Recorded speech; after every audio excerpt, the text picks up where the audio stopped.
Hello everybody and welcome to the third round of the GTL here from South City Long Reversed. I'm Chris Wilkinson. In the commentary box with me today will be Thilo Falkenberg once he sorts out his safety car duties, which he's had to take up late on. So yeah, just a few minutes away from starting, and while we're waiting, let's take a look at the grid for today's race. And Core Racing are on the pole with a 34.99, the only team to break the 1 minute 35 barrier. Excite and Lublin have joined together for this round.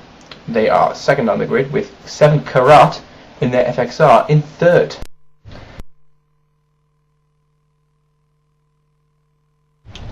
Fourth on the grid is Sonic Realms Racing. Cone Dodgers are fifth, and 777 Racing, our championship leaders, were qualified on 6th place by Tommy Osgard. TDRT are in 7th in the FXR, whilst the Sunny Endurance Racers in the XRR are in 8th. Tiger Express Motorsports are 9th with Something Awful in 10th. E-Team had a penalty after qualifying joint first with Core Racing. They're down to 11th place for the start now.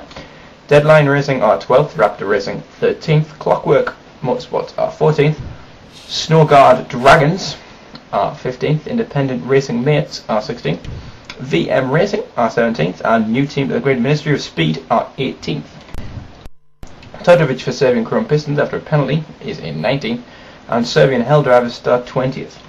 Whitewater Radicals in the FXR are 21st, Fubar start 22nd, Zion are 23rd, Sim Racing Lithuania team 24th, Racing Radicals start in 25th, International Team Capo 26th, 27th starting Dynamo Motorsports starting in 27th, and with no time, Conquest Racing start in 28th on the grid.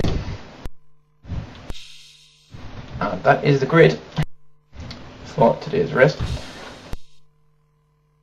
So the track, South City Long, 4 kilometers in length, that's 2.5 miles, encompassing almost all of the South City track layout overall.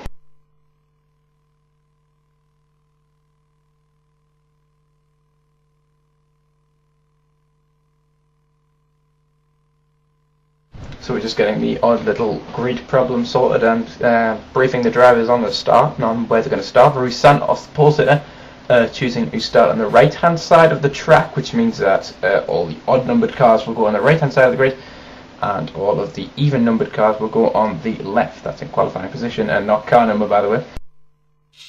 So yeah, just a few minutes away from the start of the race. Safety car will not exceed 130 kilometers an hour on its reconnaissance lap, as I've already said, driven by Thilo Falkenberg.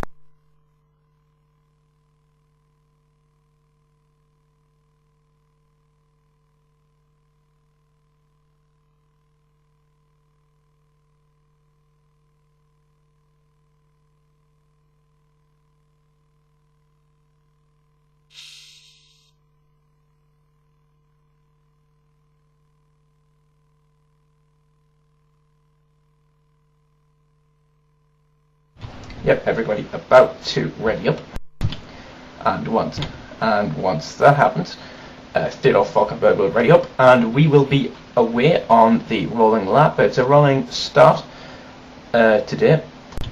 I think I've already mentioned as well. Thilo Falkenberg, our safety car, and Jack Atkinson driving the push car, or the rescue car, whatever you want to call it.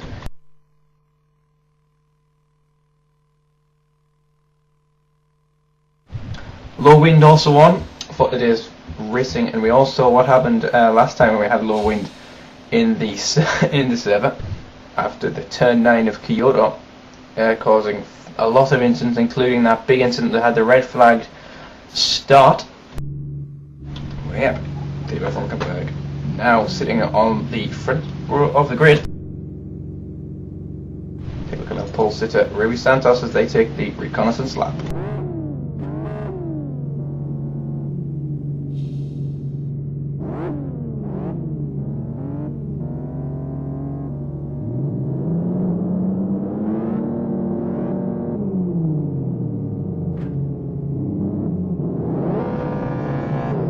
Technical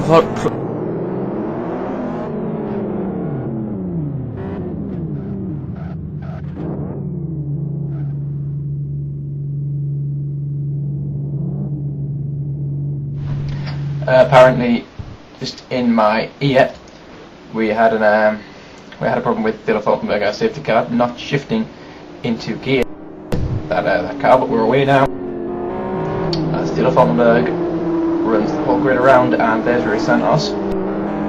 Single file up until the final few corners.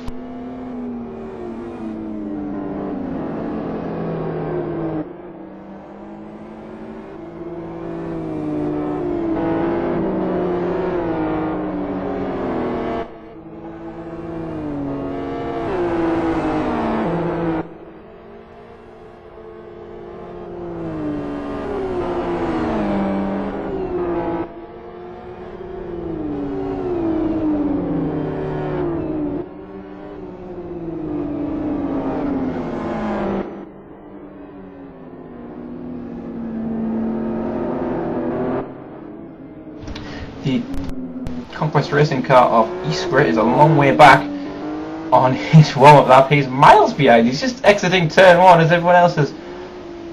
Or the position ahead of him, Acosta, is halfway further down the straight, but Iskra very far behind. I wonder what all that is about. But let's take a look at Tommy Oscar, our championship leader, driving the 777 racing car. 16, the car 16 there that we saw Conquest Racing just being asked to bunch up to the front of the grid a bit more.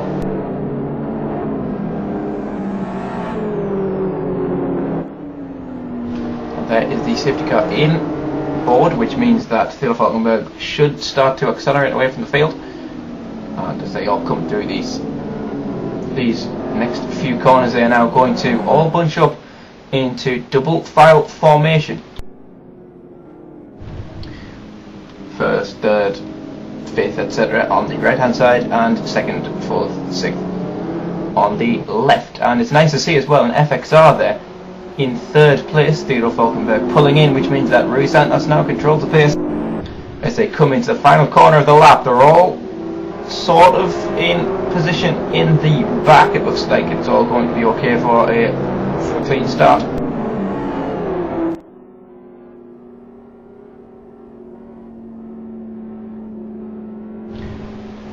Rui Santos still controlling the pace as we await the green flag. All seems to be kosher at the back as well. And there is the green flag. And look at the start from Tommy Oscar behind, but Gabauer is going around the outside of Brunzel for in turn 1. Oscar and Brunzel side by side now. Bit of a kerfuffle in the back by the looks of things.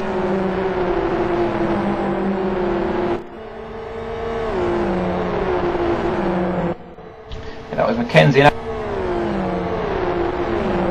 But Tommy Oscar really wants to pass Brunzel.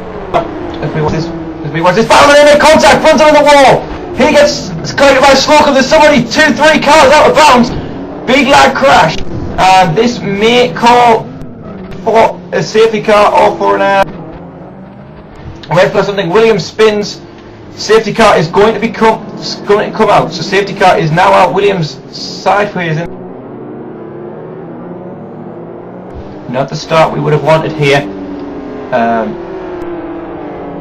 Abernethy and Mackenzie still making their way through. Several cars rejoining, as we saw at Kyoto. That's not allowed. So if you did fly out of bounds, you could not rejoin the track. So that will be marked as a retirement for those.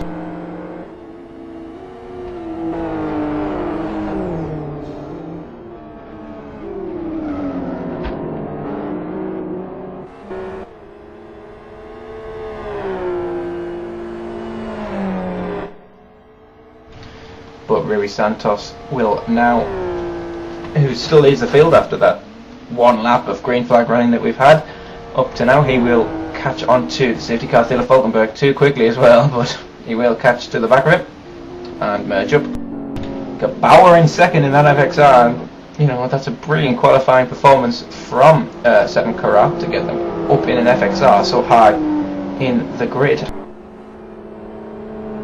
Taking a look through, and Slocum, rather obviously with very heavy damage to the rear of that car, he is coming into the pit lane.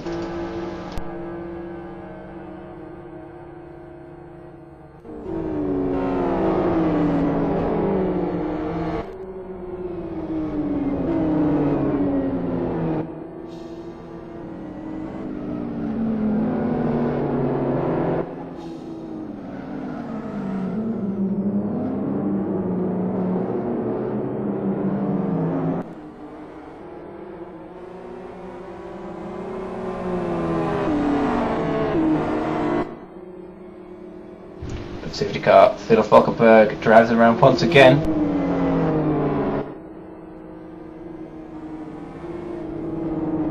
Oh, and Sean Williams missed contact with Stabisli on the safety car lap. And, well, that wasn't particularly clean. He's let him back past. I don't know whether you caught that on the stream or not. I was a bit slow in pressing my buttons. You have contact on the safety car lap, but that's not particularly good. The field highest climb by the looks of things up to now in one lap. Andy O'Brien has come from 18th, I think it was.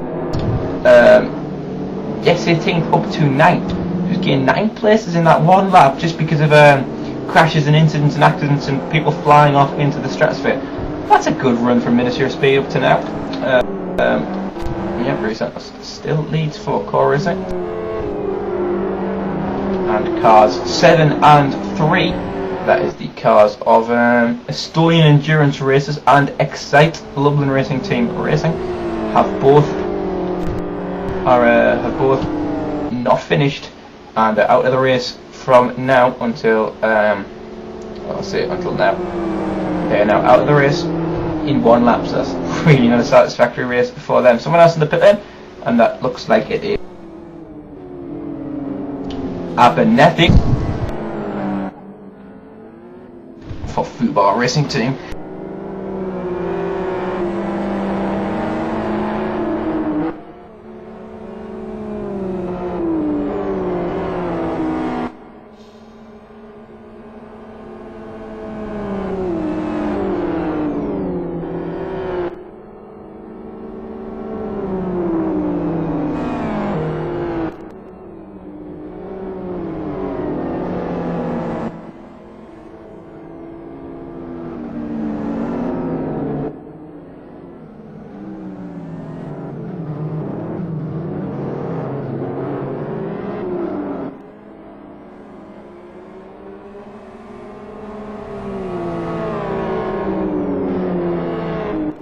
So looking at the championship standing, that's round 2, this is round 3 if you remember rightly. 777 Racing are currently first in the championship, 152 points.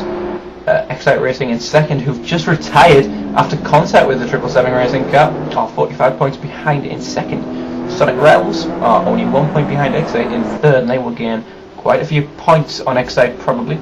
In this race now, with Excite Racing obviously not going to score, and the Estonian Endurance Race is also not going to score. They are currently 4th in the championship. 5th are Serbian Chrome Pistons, Deadline Hold 6th, and Faculty, who don't seem to be present today, are in 7th, and 8th in the championship currently are 18. Core Racing are in 9th, but they have actually, if I remember rightly, they've changed car, which means that they're giving up all the points. So Core Racing now not in 9th place in the championship after changing to the FZR, which I probably should have mentioned as well, seeing as they're in first place at the moment. But yep, Core Racing now are on no points. They're starting totally afresh this round because of that car change.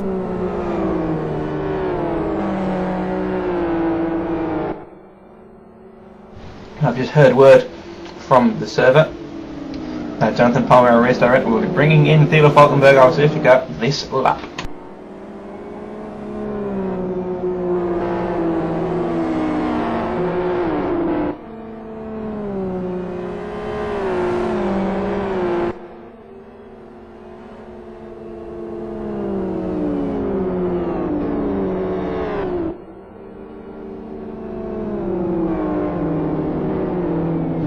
But yeah, hopefully because of the one track start that we have on the start of a safety car, after on a restart of a safety car period, we shouldn't have the massive fail, shall we say, that we had in the last restart. Oh, and Thilo Falkenberg crashes the safety car. Brilliant skill from Thilo.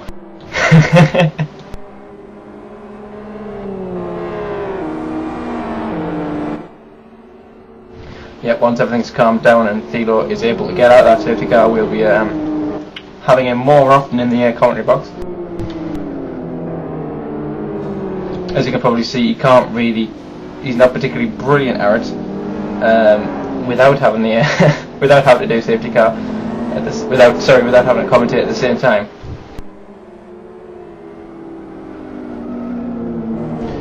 Thilo will now pull away from the rest of the pack, which means that Rui Santos will soon hold the pace, although he doesn't seem to be understanding this. There we go, to his head.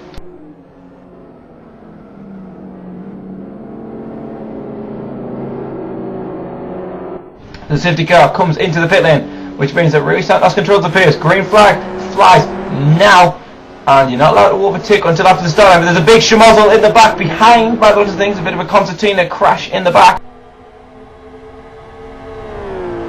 Mason of Sonic Realms was involved in that. But as they come down into the kink on turn number 1, Santos seems to have a good gap, but it's Tommy Osgard pressuring Gabao, but the safety car is out, and that seems to be Mason alerting us. Car 11 is upside down, and that is Bjornsson. Bjornsson driving for Whitewater Radicals, so they will be out of the race.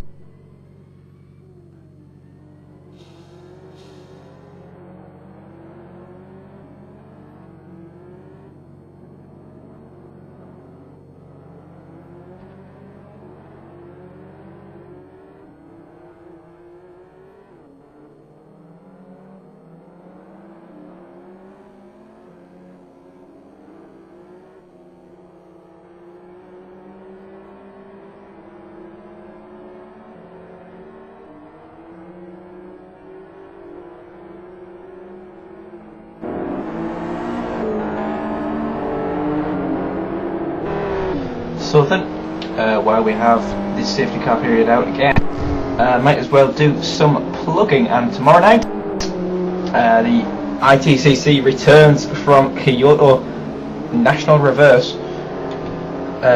I'll be driving in that, and we'll have Jonathan Palmer, our race director, here, along with Michael Booth and Michael Passing, and bringing you great quality stream once again of that hopefully very exciting round. Elsewhere in NDR,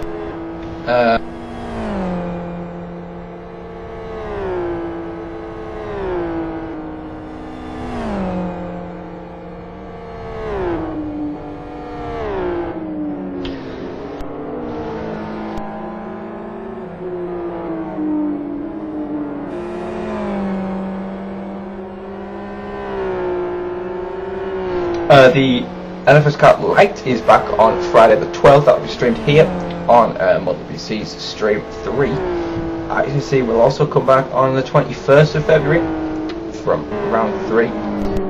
The next round of the GT Amateur League, that's today's event, will be on the 27th of February from, I'm really helpful, it will be the 6 hours, so a double length event race of West Hill International Reverse. That'll start at 2 PM.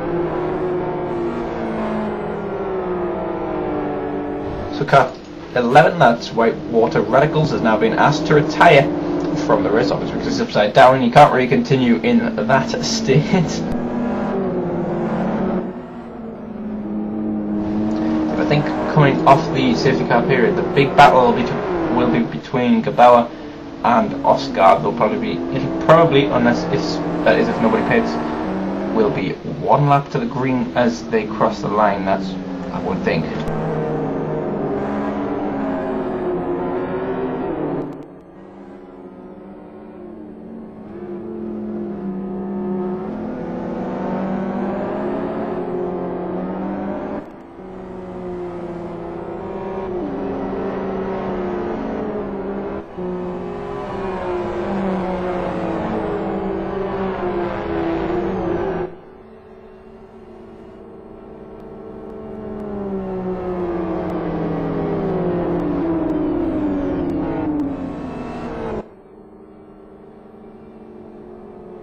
So along through the positions down, it's Core Racing, 7 Karat, 777 Racing, TDRT, Raptor Racing, Something Awful, Deadline.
here. Apparently we do have audio, so I can still talk to you very, very nicely.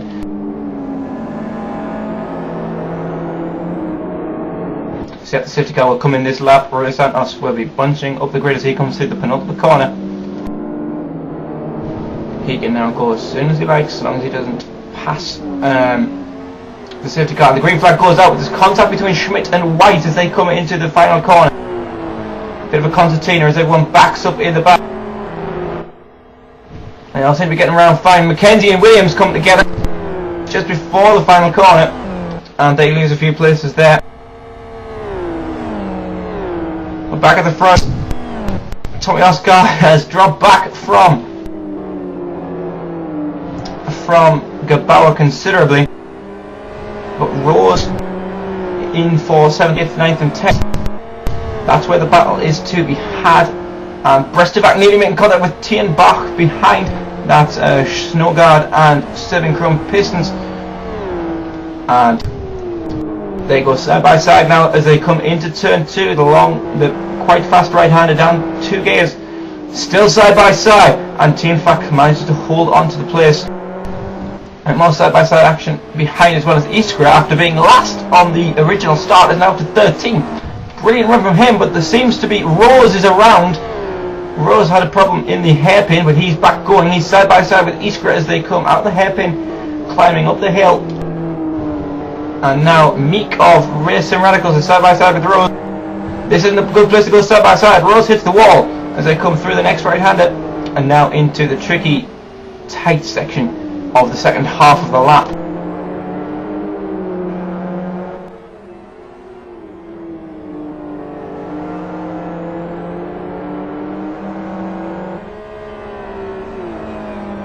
Andy O'Brien up trying to get past the Snowguard car for 8th place as well. He's not having much luck with that. Snowguard does seem to have the legs on him.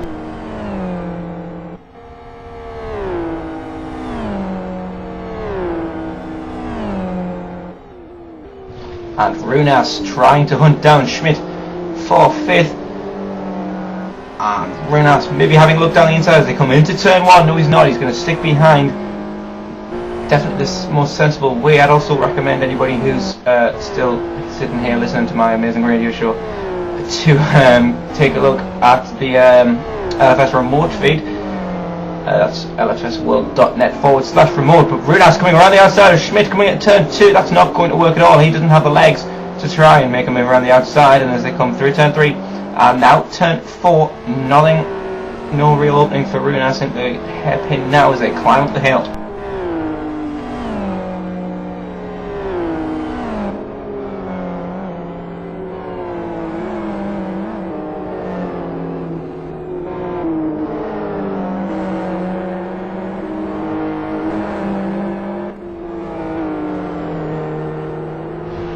Yep, well, here is Thilo Falkenberg on our new radio style GTR coverage. Hello, Thilo. Hello, Chris. It was... oh, we've got a timeout.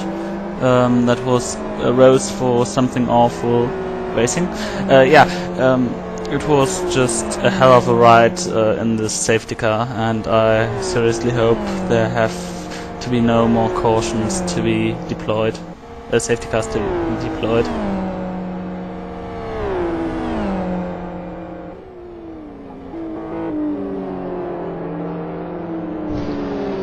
Yeah, well, Rose re-enters the server and he will get back in that car for something awful. But Schmidt's still under a lot of pressure from Deadline Racing's M. Runas for 5th and 6th.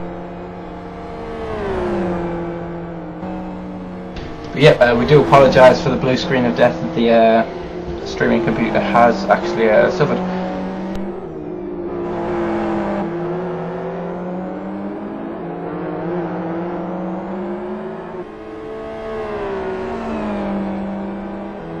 Apart from the Runas Schmidt battle, we've got also a battle for 3rd position, Ostgard and White. Here in the down in the town, Ostgard seems to be able to pull some to put some meters between those two cars, but down on the straight, I don't know how. Oh, and running! Dennis, sorry to interrupt, Thilo, but Ronning has had an issue. He's now back down to 22nd. He's the last now runner, other than Rose, who had the timeout issue coming into the hairpin. I don't know whether it was due to car contact or not. Sorry, go on. Yeah, Oscar is putting some meters between the Danish racing team car and his 777 racing car, but on the straights, however, although he's driving the FZ GTR, he's losing plenty of time, and White can stay in his slipstream.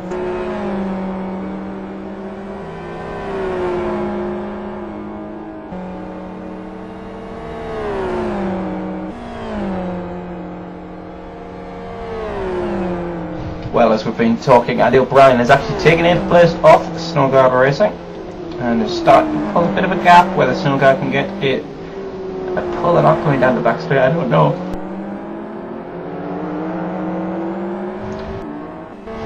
And 21 and 04 are getting drive-through penalties for overtaking before the start-finish line.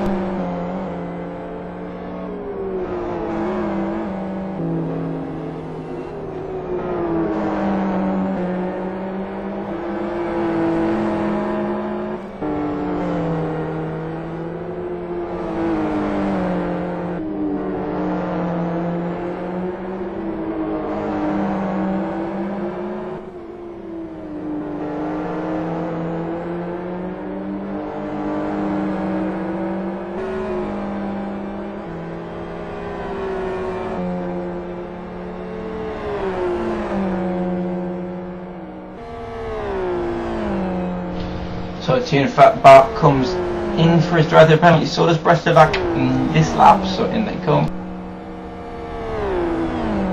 Iskra overtaking Scott McKenzie on the inside, coming at the final corner as well as they come down the pit straight. Oh!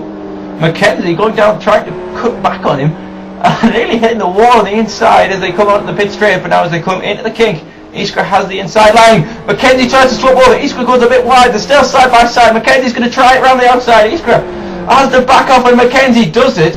Oh, that was a fantastic move. Now McKenzie very tight out the corner trying to defend from Iskra. Iskra will have the slipstream in that faster ZR McKenzie in the FXR. Oh, that was a bit of exciting racing.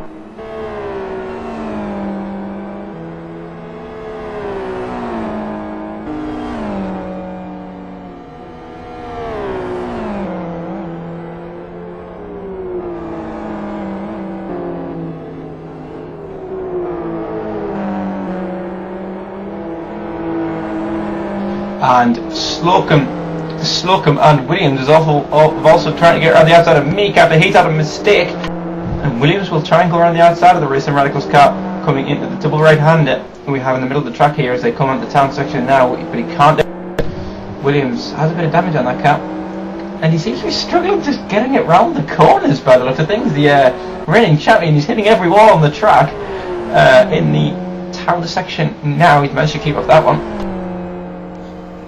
The problem is here in South City, if you're out of the rhythm, you have really problems to get back into the rhythm, because the corners are not the widest, and you have to really be careful with the car.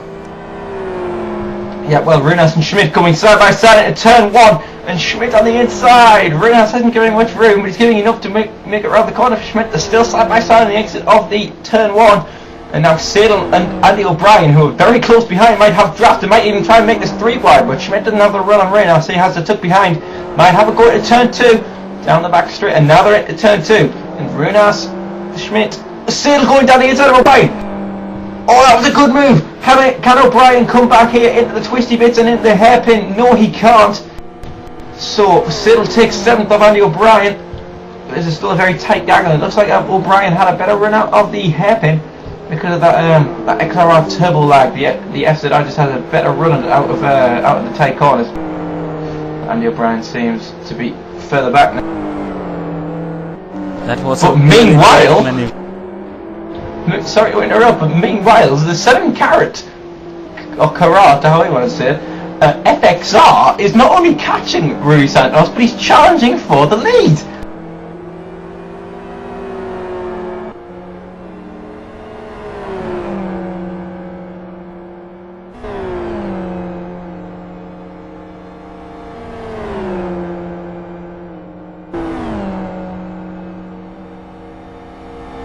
Here you can see how much more pace Santos has in the straight, but Gabawa just setting the fastest lap of 1:36.17, and Rui Santos very sideways out of turn 1, and Gabawa might actually challenge for this down the back straight. Santos big defending, and he'll be very, very shocked to see an FXR behind him. We've never seen an FXR really win anything at all, and Gabawa's already here and he's challenging, and that's a 28-8 first split, and that's very, very strong for an FXR. Into the hairpin now, and it's these tight and twisty sections where the FXR has its advantage. It's whether someone can drive it or not.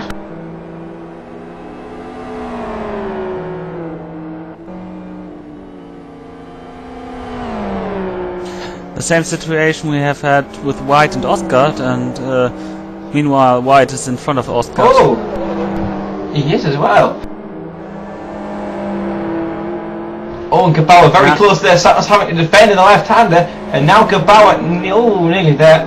With Santos, there's no way past. That's the problem for the FXRs. There's no way past in the harder corners, in these tight corners where they actually do have the advantage. And now Santos coming through this penultimate corner, he's so far ahead that Gabawa is never going to be able to get the slipstream, and thus never going to be able to make a pass coming into turn 1.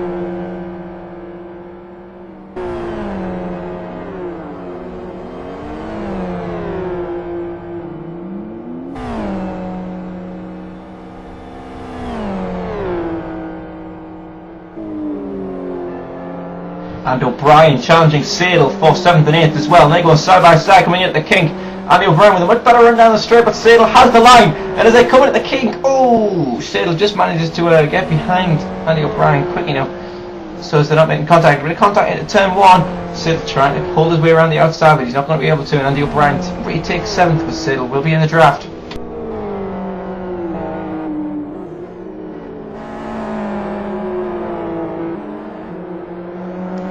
Well, actually, I think the XRR likes this track because he has now a gravel trap where he can be trapped in.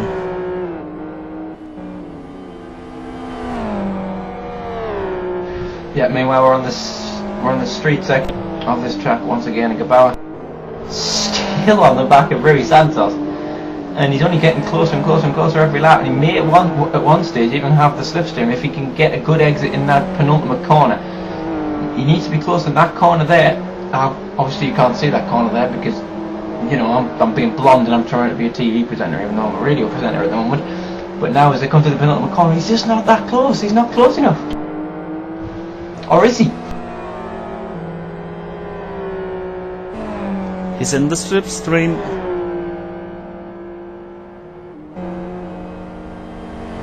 Oh, but not enough, and that FZR Power has just managed to pull away a 36.1 from Gabawa, improving his best lap. But White with the fastest lap of 1:35.77, and that's very quick. But now Gabawa might have the slipstream as they come out the back straight out of turn 1.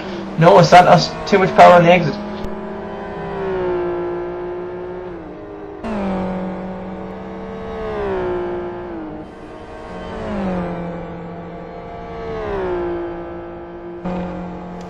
Well, what I could think of is that this phenomenon of fast FXRs has something to do with the fuel load. I think all those cars are quite full at the moment, and the FXR with his four-wheel drive has got quite a good advantage overall.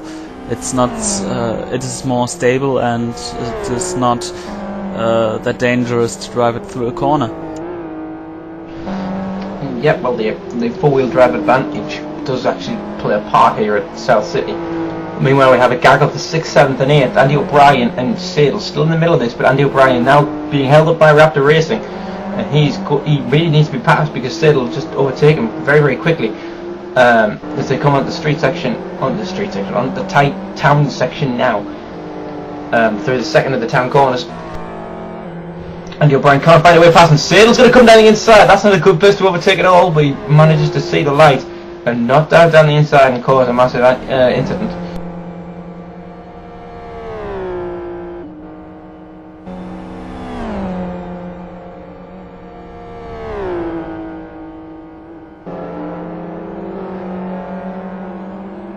Sim Racing Lithuania team are having a few complaints in the IRC for not yielding to the blue flags as Runas overtakes him now on the back straight. Not the back straight, on the kink rather. Oh, Andy O'Brien nearly being able to take the Raptor car, and Sadle very wide, he hits that wall on the outside of turn 1, he's in the middle of the track, he reverses back, nearly hitting Scott McKenzie, and now it goes forward in the stroke as well. That was totally stupid from Sadle. He should have just kept his brake on and not rolled about anywhere. Nearly taking 2 cars out with him, and that was terrifying from Sadle. Very stupid driving.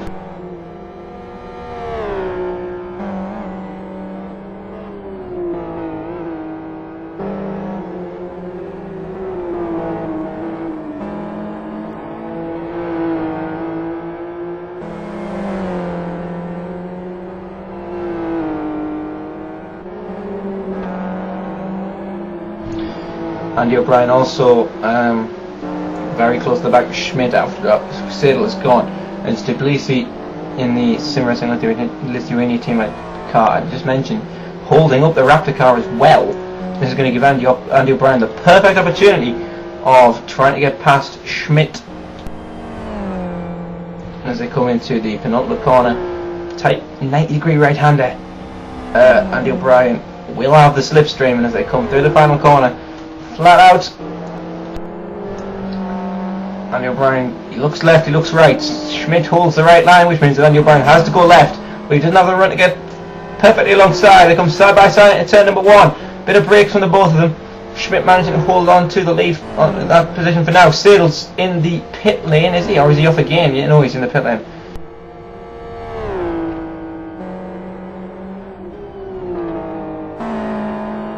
Now after Sadle is gone out of this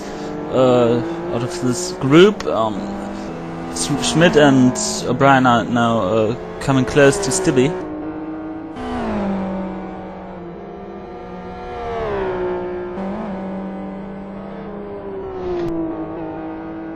O'Brien and Schmidt getting very close to Stibisi and actually passing him now. We yield. Stibby 1 lap down, at least. Yep, Sadle, as I mentioned, in the pit lane. For Clockwork Motorsport, that was optics last round. They've once again changed. Gabauer, he's still closing up on that lap. Excuse me, on that one on the main lap, but then he's just being pulled away from so much on the straights. He just can't make anything work.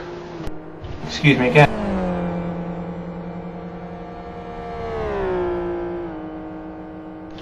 Another fastest lap from TDRT and White at 1:35.63, and he's still very rapidly catching this group.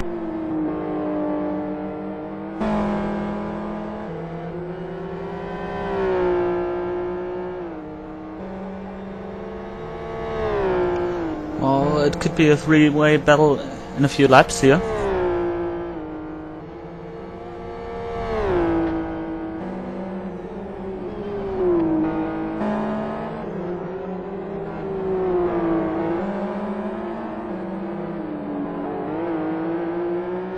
Mason also trying to overtake Brestovac. That's Sonic Racing versus Serbian Chromed Pistons.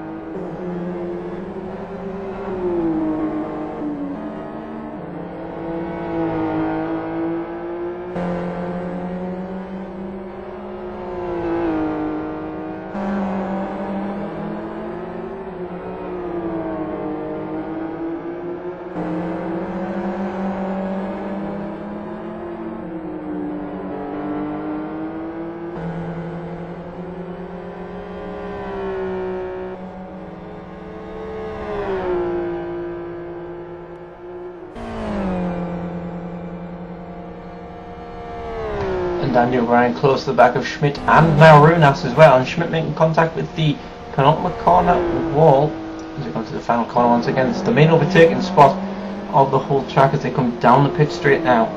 Andy O'Brien doesn't have the run at all.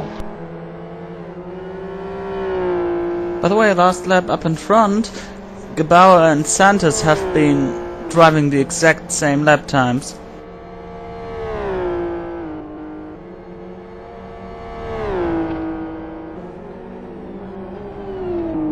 Well, you can see just from looking at the two driving that Gebauer is so, and the FXR is so much quicker in the corners, but the pull of the FZR, you just can't compete with it. You can get the power on so much earlier because of no slide, and you can get the FZR, but the FZR's just got that straight line speed.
Sudden stream computer times out.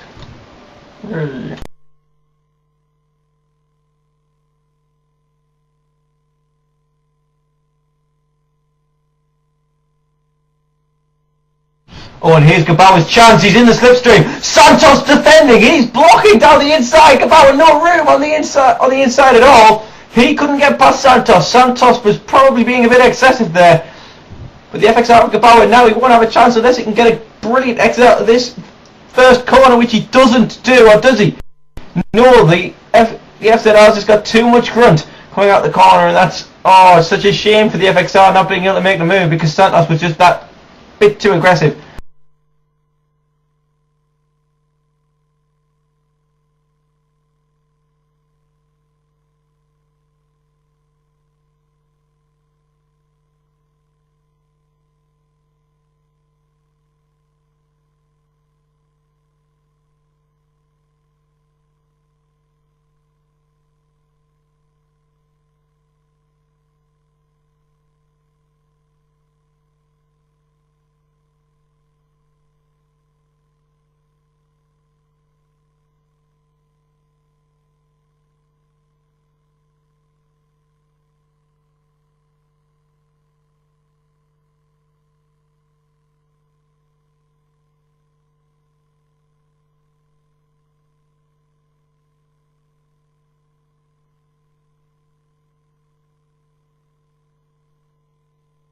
Oh, but here is Gebauer's chance. He's going down the inside in the final corner.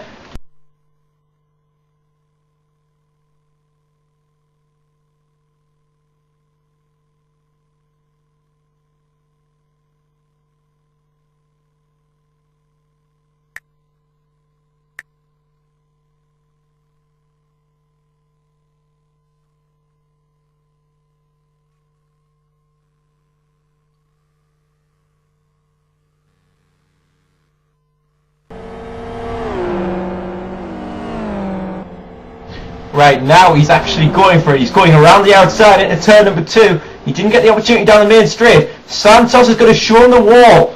Oh, Gabauer loses a lot of time, just understeering out. Oh, and he's probably lost his chance now, unless he can get back in this town section. And White is now visible in Gabauer's mirror, so he's going to be teaming on the back of them very, very shortly as well.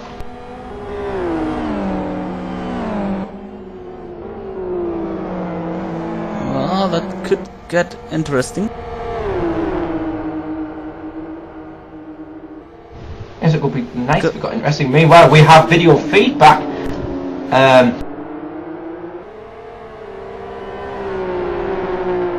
Yeah, this is an improvement. And we've got Gabauer! Yeah, he's pulling alongside it. Now it's done. He's done it! Gabauer's in the lead, and that's an FXR in the lead for the first time in the this GTL season. And now it's all up to the car of White in that TDRT car. If he could pull off another overtaking move on Santos, that would make it a 1-2 for FXR. That is in the first 43 minutes and 27 seconds. Yeah. Well, for a minute I thought Gabauer and White would wait for the pit window, because the FXR can do a bit more of laps with the same amount of fuel in the car.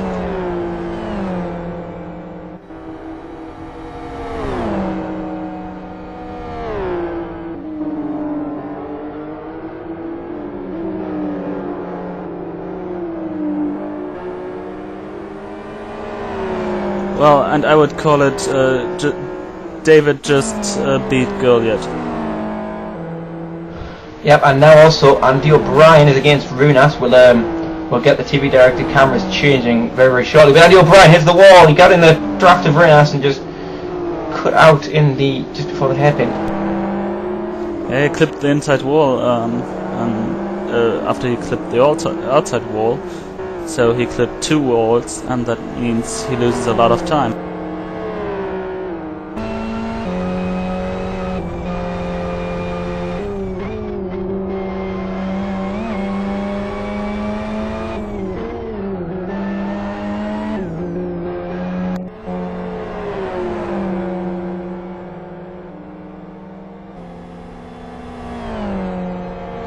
After qualifying, I really thought that course change to the FZR would be the best move they have made up to now. But yeah, they're still quicker than they were in the XRR. Don't forget, you know, they're like further up the field than I think they've ever been without Kenneth O'Keefe. But now Gabauer's past Santos. He's now just at the fastest lap, and now we can see White slowly closing up to the back of Santos as well. This might turn interesting. We've got Runas and O'Brien nearly bump drafting down the straight with about 3 inches of distance between those cars. And sorry for the problems. It just timed out.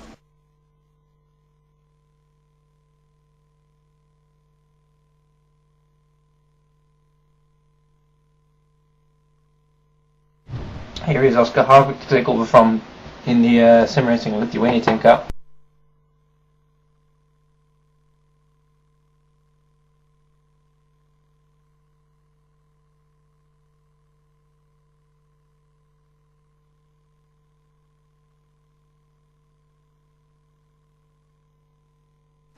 Debbie has got a really smashed car.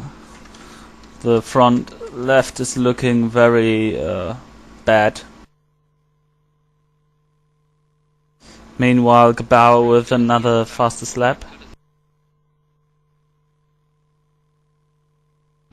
Speaking of Steebly, he's in the wall on the outside of turn number something or other. I can't remember. A lot of corners on this track. And now he's pulling into the pit lane.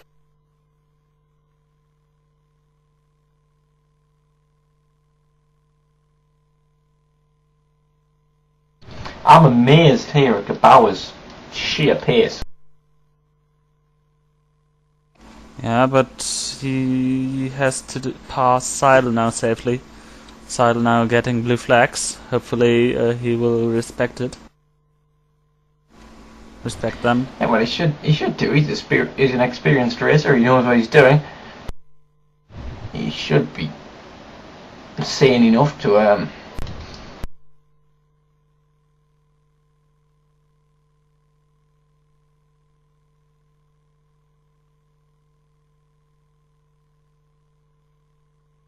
Well, about blue flags, we've seen the strangest things happen to cars getting the blue flags.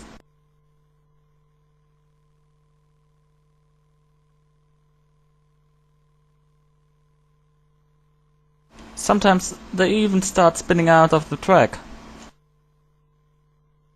Yeah, it can be rather interesting to say the least. Seidel now letting Gebauer through.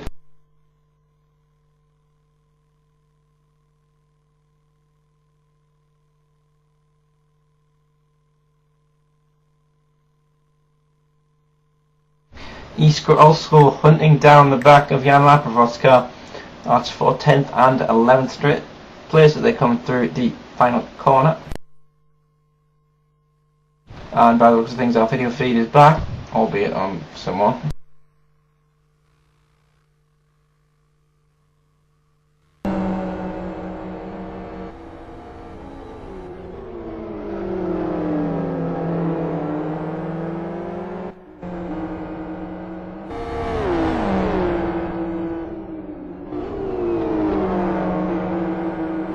So if you haven't seen the post on the IRC channel, the other IRC channel, which you're all welcome to come to, we will be turning off the stream either in video or radio form. However, it is at the time at 7 PM GMT. That's in 10 minutes time due to the vast amount of problems we've had. So we'll be coming off in about 10 minutes as Andy O'Brien, big mistakes, very sideways in 6th place.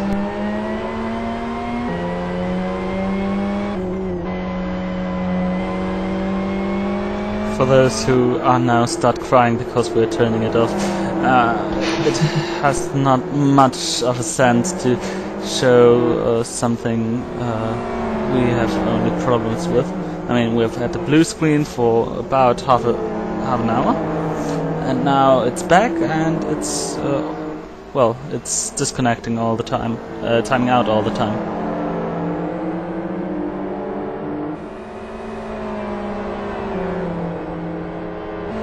So those out there who want to see some racing tonight, there are still the Rolex 24 Hours from Daytona.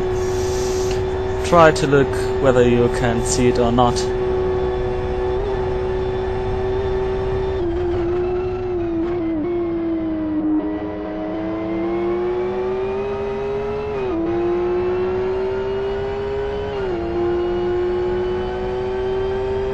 Drive-through penalty for the 9 car of Abernethy, that's Fubar Racing Team. That seems to be for speeding in the pit lane on his way in.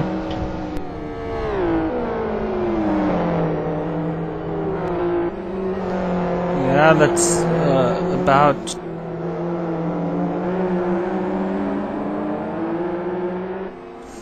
the pit window they could do with the tires.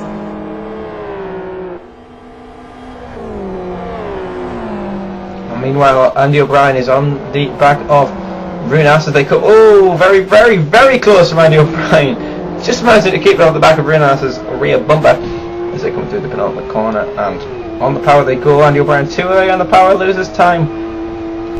Trying to correct his mistake.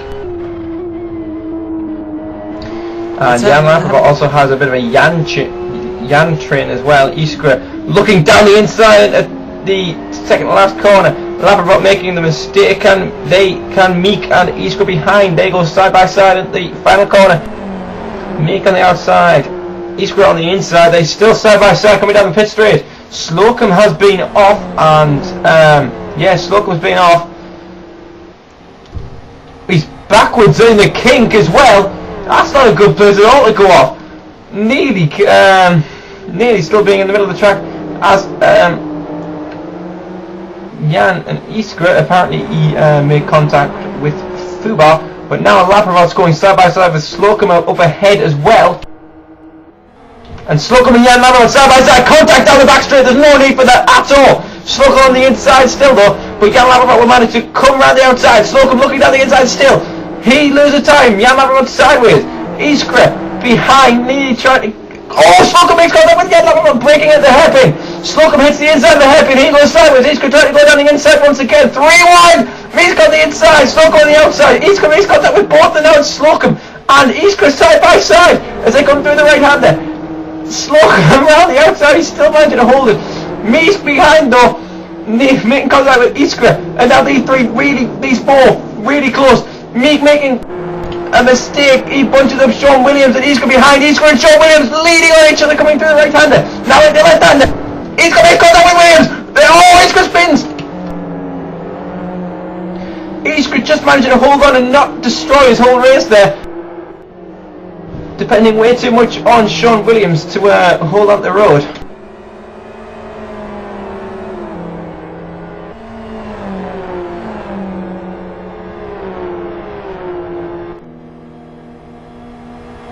So a quick update, we will be going on the stream until the stream dies again.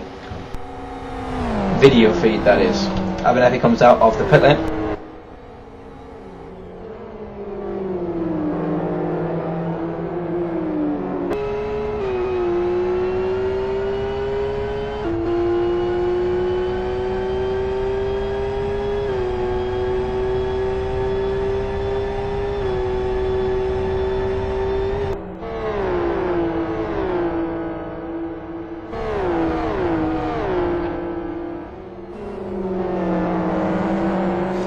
Well, we're now nearing the area where the pit stops would take place normally, but we've had quite a few pace car laps in the beginning of the race, so I think it could be that the pit window is delayed by 10 minutes or so. The real pit window. We've seen some cars in the pit lane so far, but well, most of them could have done... Whoa! Santos is off! Santos is off!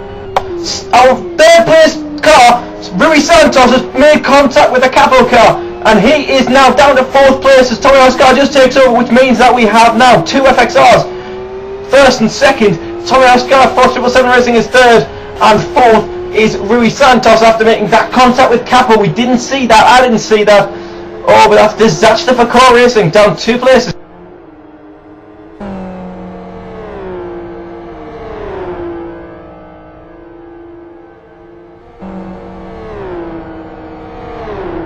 And Williams and T in fact going side by side through the kink as well. Williams, he's made contact with the wall as well, which meant that Iskra got back past after Iskra very near spin. Oh, Williams nearly hitting the wall.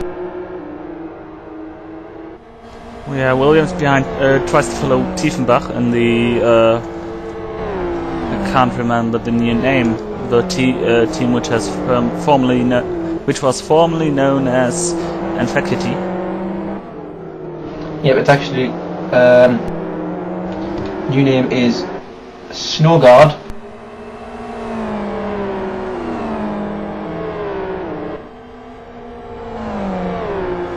This up to now. Go on, Dino. No, you go on. Well, I just wanted to say that this will take some time until I have memorized it. Yeah, but all the teams changing names really does confuse you, especially me, seeing as I've got no short-term memory at all. But it's quite special to see we've got from 9th down to 14th, all within like the space of a tiny little straight. In the mid-pack, and Slocum is about to have a go on Jan Lapravad.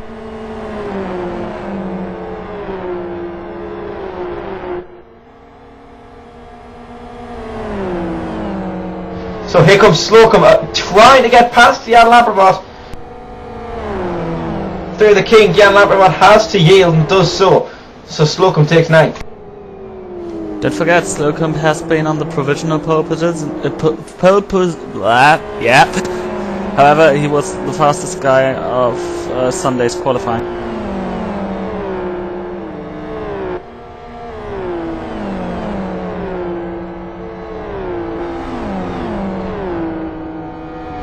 I'm just hearing from the back room of our admin staff that the incident between car racing and the spun car of Capo was a racing incident. Capo was spun after clipping that wall, but here comes Meek on Labrador and Iskra behind as well. This might develop into something we saw earlier. Now I had a massive scream about.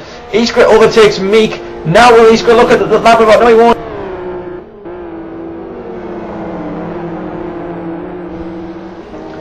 Iskra now nearly looking down the inside of Labrador. He doesn't do so. Meek! Williams is spun in the back! Williams is round. He rejoins. Iskra has come well. He's accelerated away from Meek very quickly. Meek actually making contact with the wall there on the outside of that corner. Yep, Williams losing a lot of time there. This actually is the problem of close pack racing on city circuits. You can lose quite massively when you make a mistake and you're in such a close pack.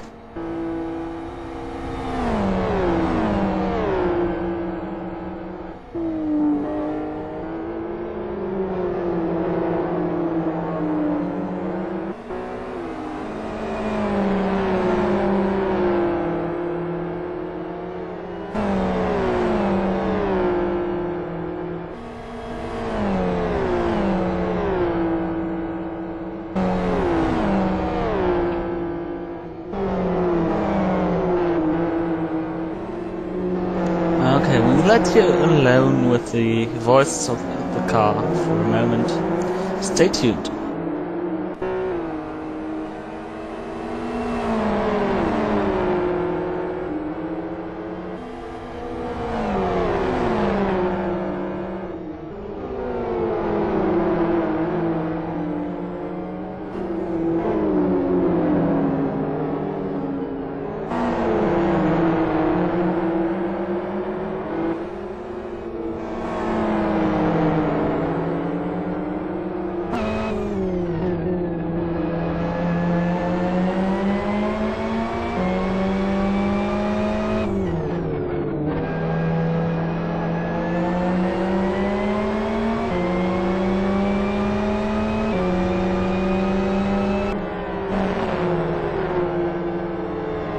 Okay, interrupting this break now.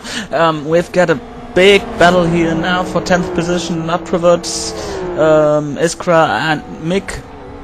And Iskra dives into the inside of Laprovod, but he doesn't make the move. In the background, Tiefenbach is overtaking Mick, who slowed down to not fall victim to a big crash. And furthermore, Sean Williams is slowly coming back into the battle for this. Well, as you can see, Meek is very, very close to the back of Tiefenbach, and Tiefenbach looking at the inside of Iskra is overtaking Laprovod.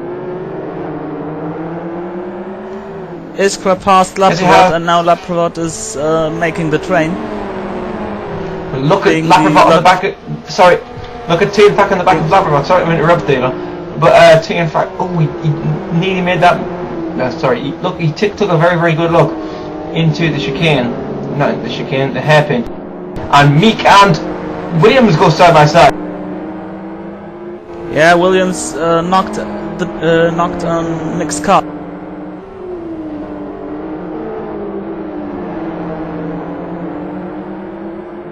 Williams getting problems with his clutch. It's quite hot. And Laprovot's going to pit lane. Hofer will overtake his car.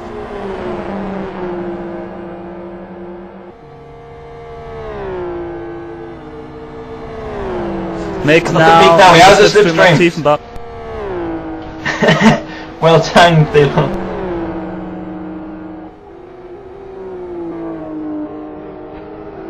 And make contact! Knock.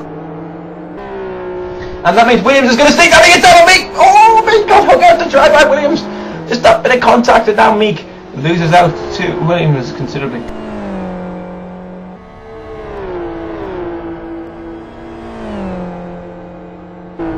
A bit of bumper cars in that situation. First Nick bumps Tiefenbach nearly off track, and then Sean Williams bumps Mick into the wall.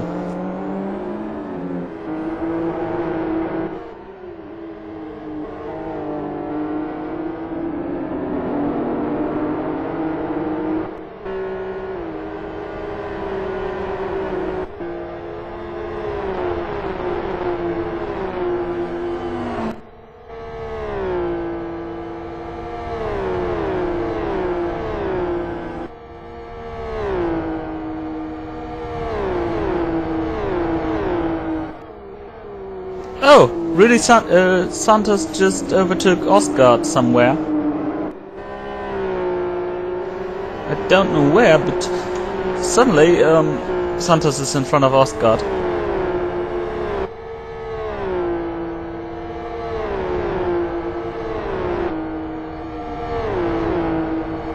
Well, that's obviously happened somewhere or other. Schmidt is getting past Harvick there. Several laps down with the incidents he's had. Sorry, the car itself's had.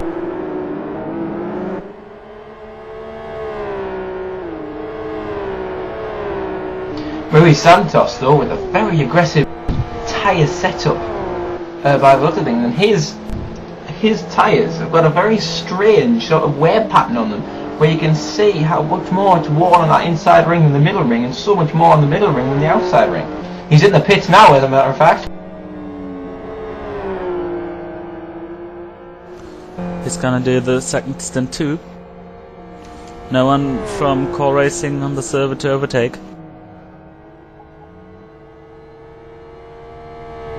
To overtake the car. Yeah.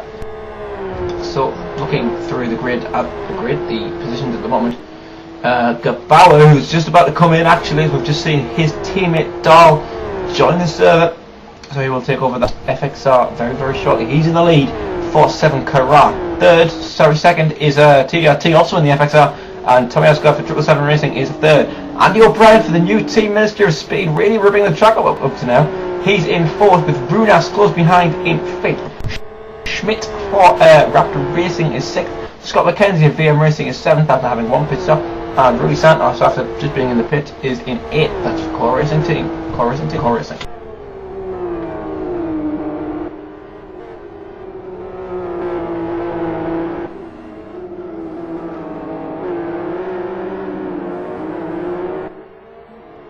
Gabauer stays on track. This could result in a penalty because Dahl is already on the server.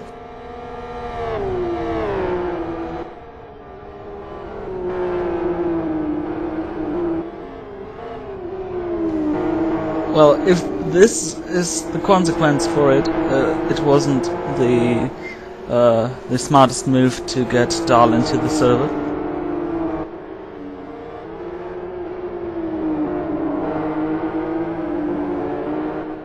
Michael Booth going to take Sonic Ram's car over, and that car's been in the wars all race, really having an unlucky time.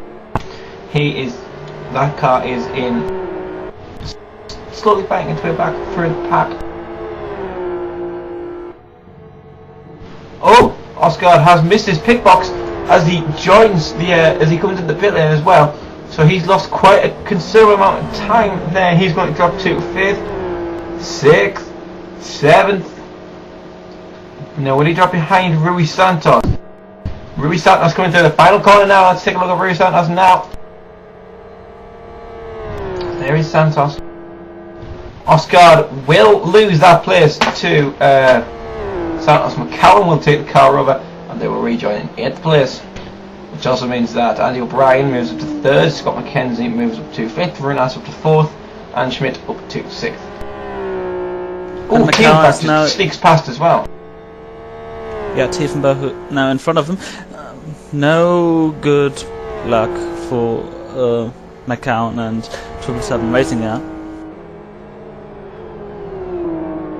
Now we've got Gebauer in the pits.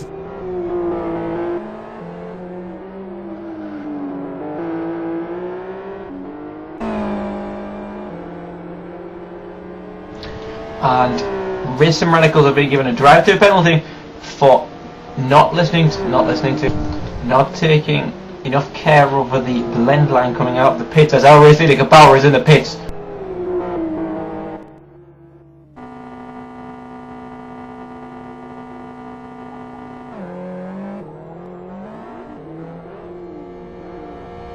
So out comes Dahl. Slocum comes out behind as well. He's just been lapped by Dahl, and White now leads. Now will Andy O'Brien overtake before Andy O'Brien still yet to pit, and Dahl has gone through the blend line as well, and that is gutting. That is gutting for 7 Karat. That will probably, no doubts at all, be a drive-through penalty for 7 Karat, and that will beat any chance of them for a very good result. Almost over now.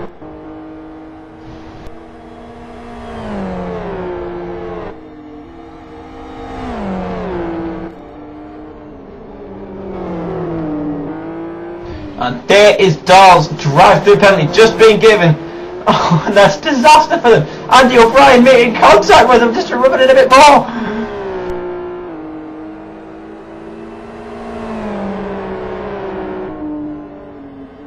White is coming to the pit lane. He has now a very good chance to stay in the lead. Yes, he does, and I would have thought he would actually, especially seeing as Dahl probably coming within the next few laps to serve his drive-through. He's being hounded by Andy O'Brien, who also still is yet to pit in that Ministry of Speed car. Oh, he's looking at the inside, and Andy O'Brien, very daring little look, but very stupid little look as well if he actually carried through with it. But he's got a long way on this set of tyres.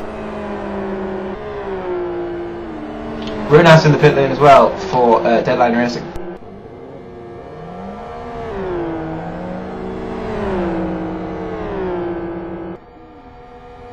McCowan now also challenging Williams.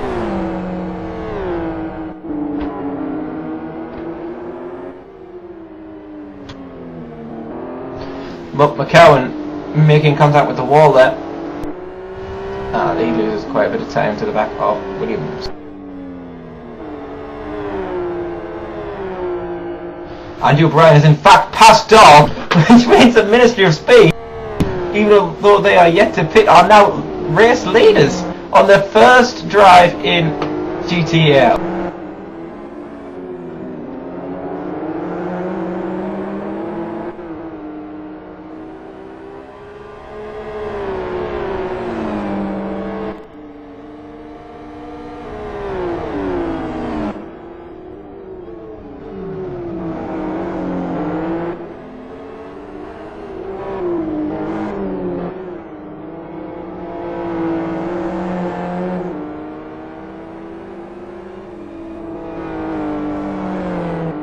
Andy O'Brien must be close to a pit stop soon. Dahl also has to serve his drive-through penalty within 10 laps, 10 minutes.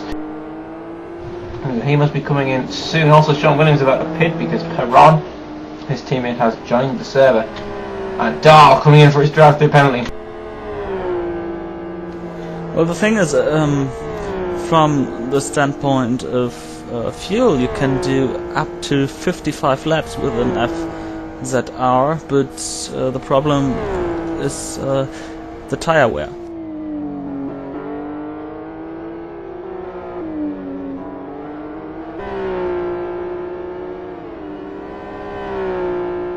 And now comes Dahl.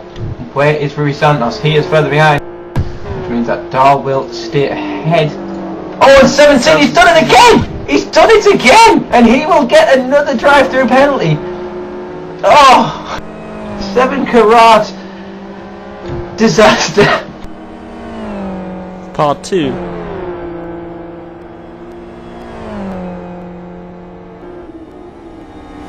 But to be honest, if you don't, if you don't learn from it after the first time, I can't understand why you should get away with it. Well,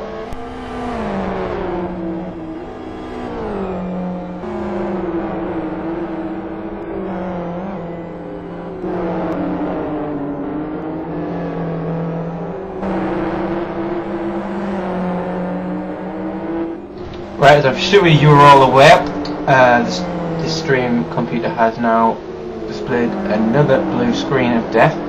So, as I said earlier, we will end it there for the multi-VC stream. 1 hour and 12 minutes gone. Administrative speed lead. Raptor Racing is going into the pit lane now for their first pit stop.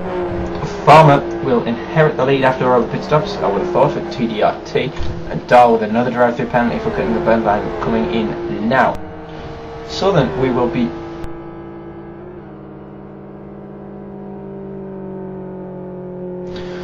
So don't forget, folks, that tomorrow night is the IACC second round from Kyoto Reverse. Thilo Challenge and Road Sport Cup also returning very shortly in early February. We will be back for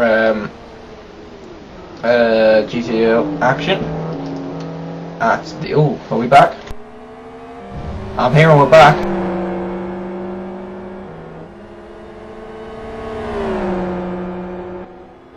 Okay, so everything I've just said in the past few minutes, we are back, and we are back until it goes once again, seeing as we're working again.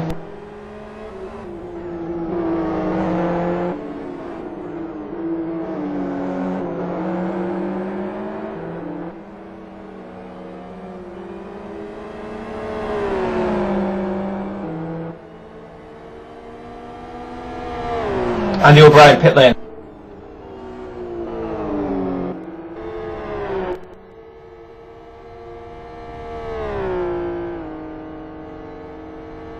Second comes Andy O'Brien, and Farmer is coming around the final corner, so he will inherit the lead back in the FXR for TDRT.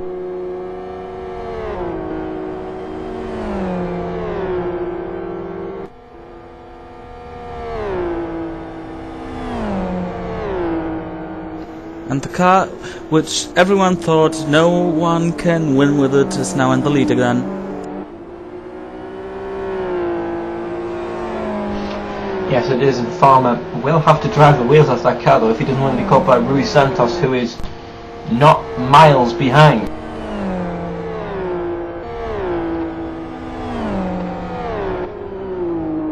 Dahl and McCowan battling for third place very closely, and McCowan in the FZR for 777 Racing after Tommy Oscar's mistake in the pit lane, but Dahl's 2 drive-through penalties for cutting the blend line.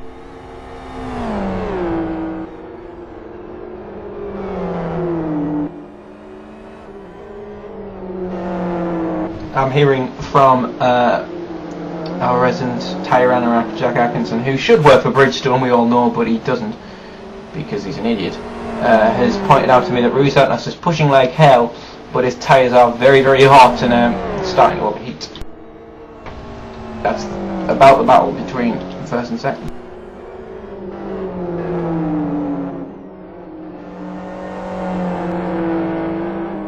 Let's hope for him that the Capo taxi car doesn't spin again in front of him. No, it doesn't, and he can pass it.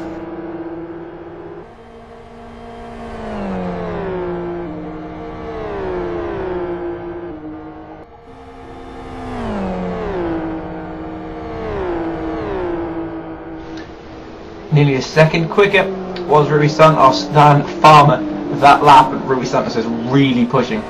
He's on brand new tyres, which is why they're overheating so much in this early stage of his stint. But he's really pushing now, and Dahl is also pushing, and he's getting away from McCowan in the battle for third place.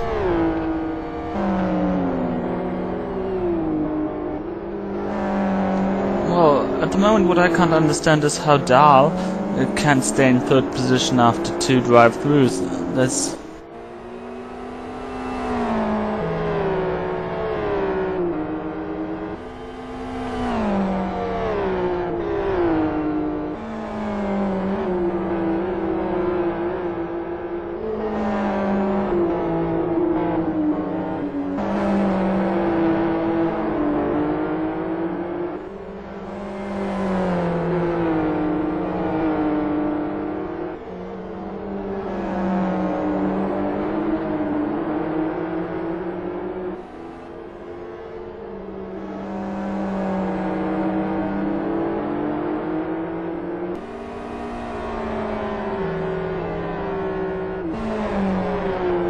Well, from the looks of things, Farmer is not that fast in the car, because Santos just managed to win 1/10 of a second in the last sector, and on the lap overall he won 8/10 of a second.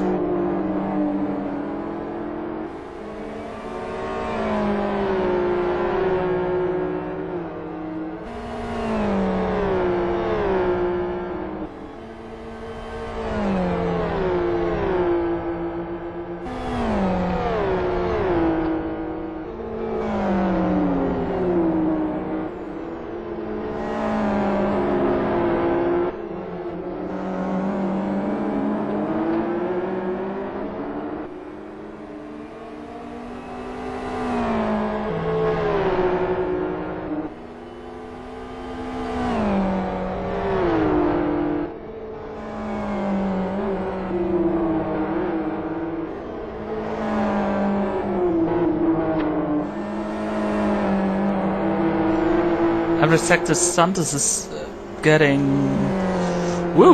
about 2 to 3/10 of a second of an advantage over Farmer, and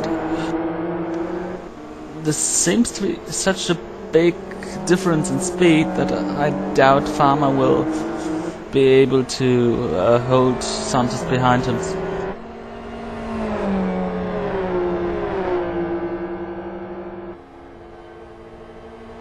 No, I wouldn't have thought he would be able to hold him behind.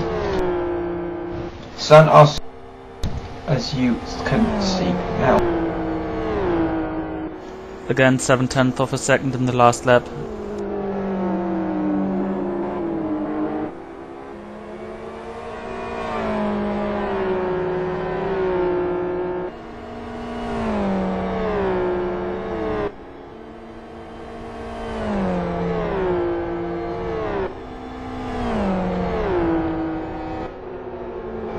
Farmer seemed to be very quick on the straights versus Rui Santos there. But now it's almost totally reversed.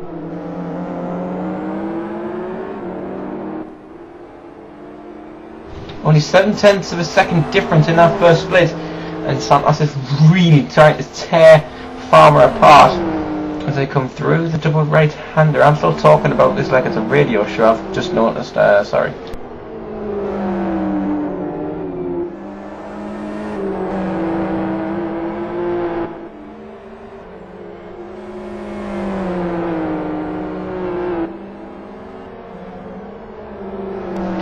Santos is now very close. Farmer misses that apex there, and Santos, if Santos can get in the draft on the exit of the penultimate corner, which he probably will, and this will mean that Farmer got a bit of a wiggle on the exit of the penultimate corner. But now look at Santos' raw pace on the straight. He's going to pull to the right hand side. On the straight, Farmer squeezes into the pit wall. That was a bit irresponsible, Farmer. He should have just given the room straight off, and they come into the kink. Santos has to back off. Farmer tries to go through flat out. He does so. Santos will look to the inside, maybe into turn number 1. Farmer misses the apex. Santos gets a wiggle on in the corner itself. He has to back off just to not hit the sliding Farmer ahead of him. He's going to get in the slipstream again. Farmer in the wall on the outside of the pit straight. Santos is going to go down the inside. He's going to make the move before turn 2. So Santos now takes the lead of this race.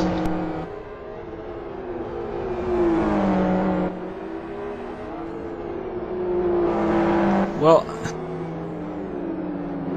this was a very clean maneuver by Santos, but this contact, this sandwich between pit wall and Farmer, and in the middle of it Santos, wasn't that the fairest maneuver I've ever seen.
Looking now at the car of Farmer, I actually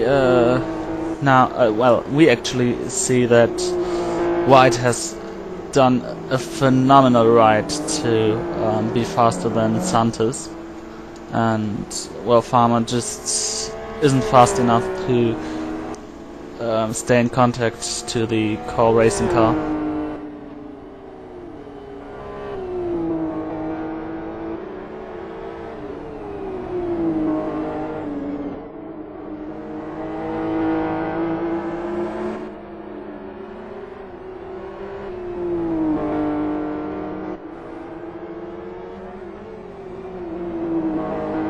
McCowan, I think I personally saw it and nobody else did. McCowan had a bit of an incident earlier on, just a few moments ago. Lost a lot of time from that on the back of Dahl, and he is now probably out of contention for the third for at least a while yet. Team Capo in the middle of the two.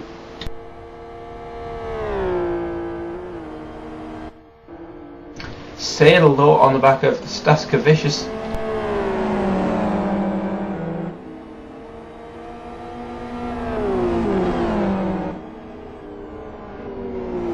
Sadel in the Clockwork car.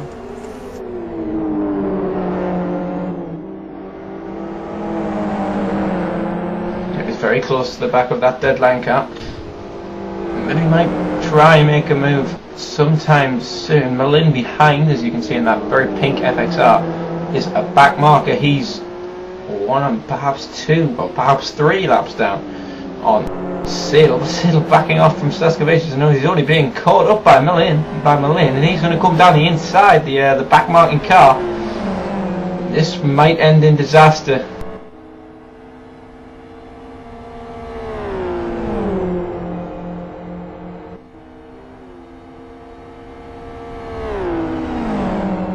And yellow flag for Moroz. He looks like he's been off rather hard as well. In the Zion car, he's got a lot of front suspension damage, a lot of front cosmetic damage as well as the leader approaches him. And Malin also taking Sadel. Malin making light work of Sadel, to be honest. Not having a particularly... Oh, it doesn't look like he's having a particularly pushing shove Sadel into giving him that place, but he's making light work of all these much further cars as he makes his way back through the field.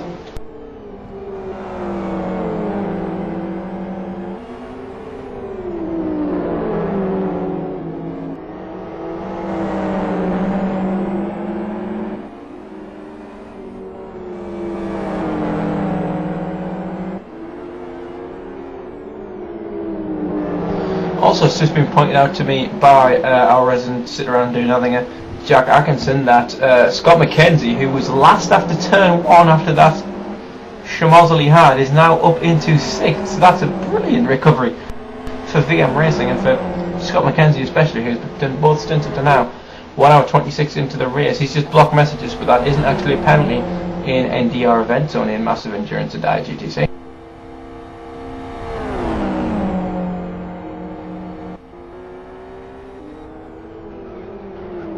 Jack Atkinson being asked to be called pit reporter as Malin! Oh! Scary stuff there as Malin ran wide in turn number one, making contact with Sadel. He nearly ran into that wall thing on the exit of turn number one and nearly binned it for both him and Sadel, but they both got relatively lucky and came out unscathed. I think Staskevicius is now happy he's got no car in the mirror. Especially he has got no car on the bumper, because Malin was very close to him and bumping a slight bit in some corners.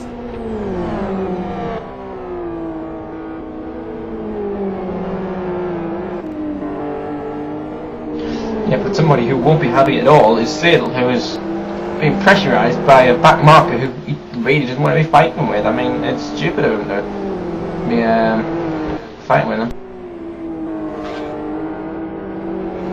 Yeah, and well, now we've got now in the mirror of Seidel there will be Tiger Express and Conquest Racing slowly appearing, slowly becoming bigger.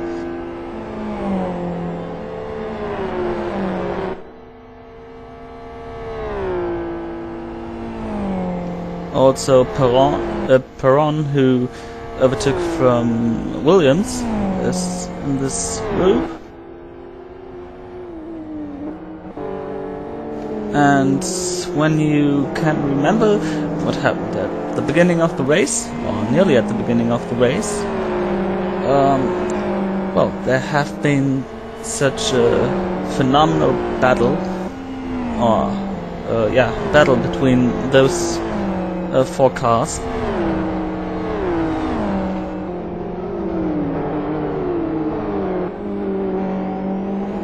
Yeah, and as our pit reporter states, it was that phenomenal because they crashed.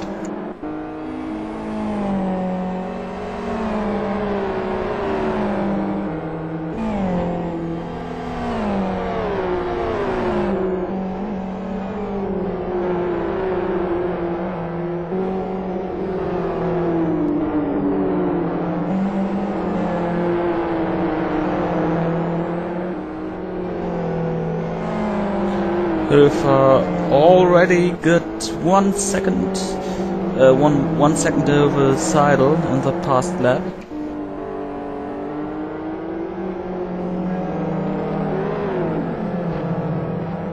Oh, and we've got Conquest. Wow, nearly flipped. Conquest Racing with a contact with E-Team, the champions of GTAL 2009.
Well, after we've passed the halfway mark, quick rundown through the fields. We've got Santos for Core Racing in the lead,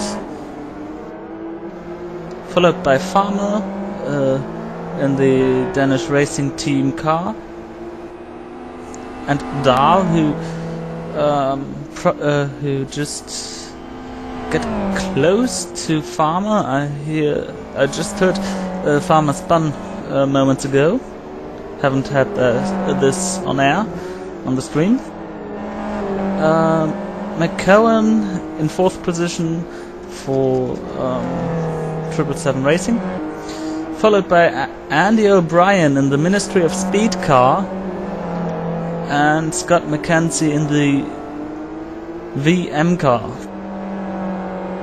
7th position Falkenhayn for Raptor Gaming.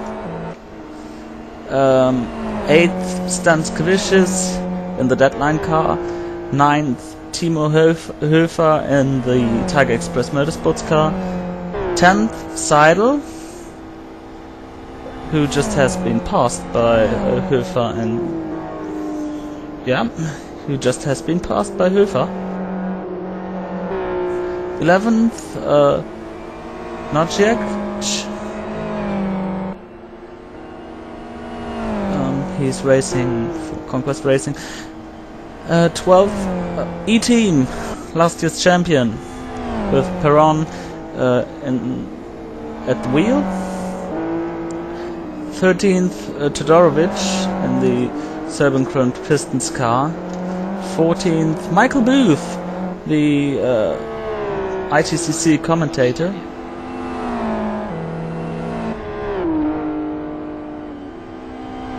Oh, and we've got a battle for 8th position. Tiger Express just overtook Stankovicius in the deadline car.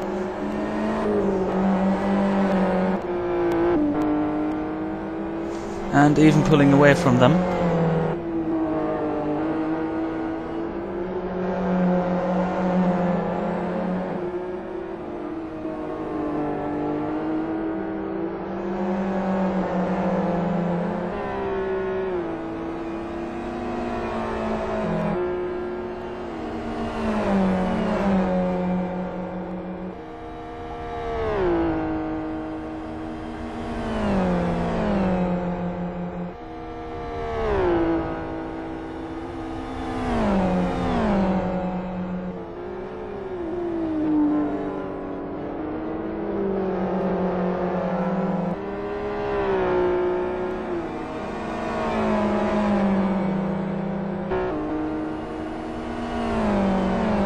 Okay, we've got Höfer now clearly in the 8th position. Stankovicius couldn't follow the Tiger Express Motorsports car.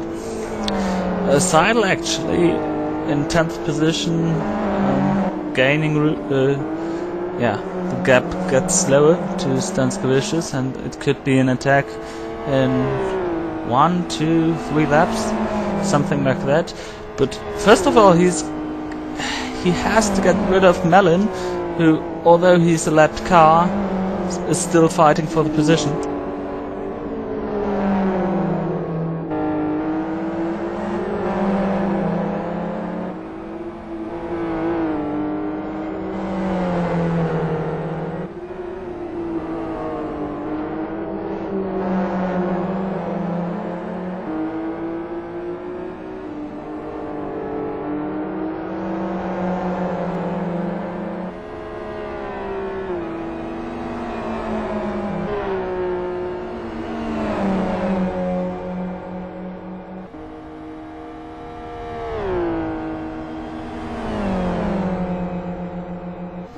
From the looks of things, we're back in a radio show here.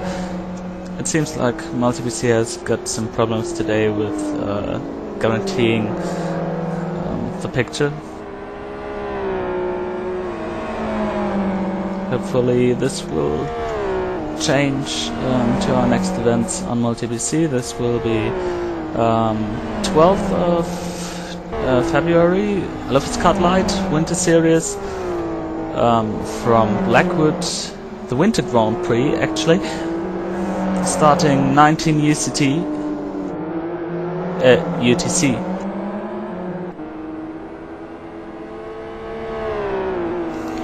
Back on track, we've got a battle for 2nd position, Farmer versus Dahl. Dahl, the one who really gets the car working. Farmer seems to struggle with it. We've seen it earlier, he had to let Santos pass, and now Dahl is directly behind him, gaining a few tenths of a second each and every sector.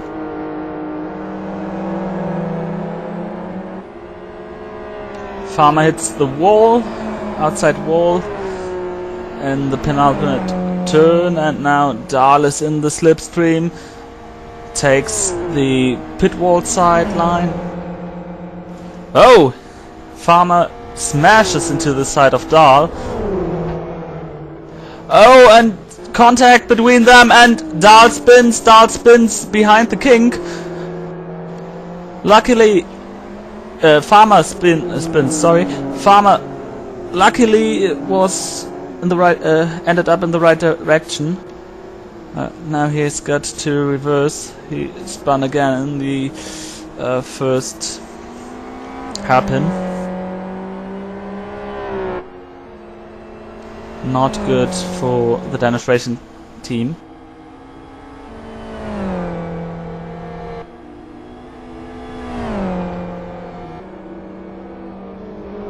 Looked like just a little bit. Well, it spun and then he was collected back up, but he had a very hot rear left tire, and that just caused him to spin through the right-hander. Well, from our reporters down at trackside, this time from our race director, we've got the information that his back left tire was hot, and this caused him spinning because it couldn't make any grip. Oh! Farmer smashes into Mackenzie, sends Mackenzie into a spin.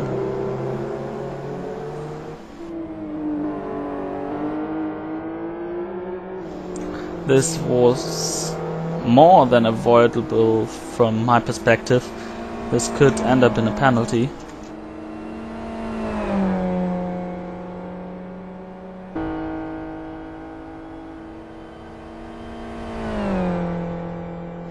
Abernathy coming to pit lane for Fuba Racing, 18th at the moment.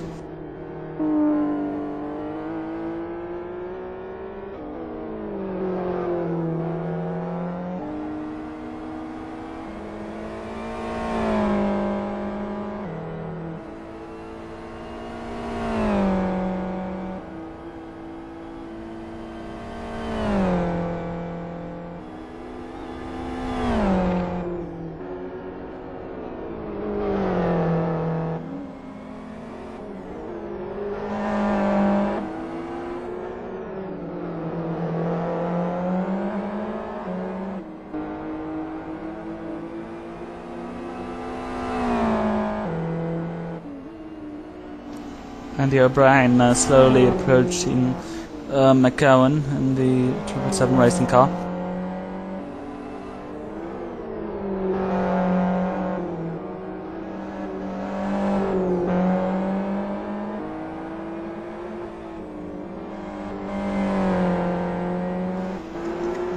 Ministry of Speed showing in a very nice performance here. They are new to this series, so it's quite nice to see him that far up. Meanwhile, Newton overtake from Abernathy and struggling to get out of the pit lane. They ended up with a time in pit lane of 1 minute and 25 seconds.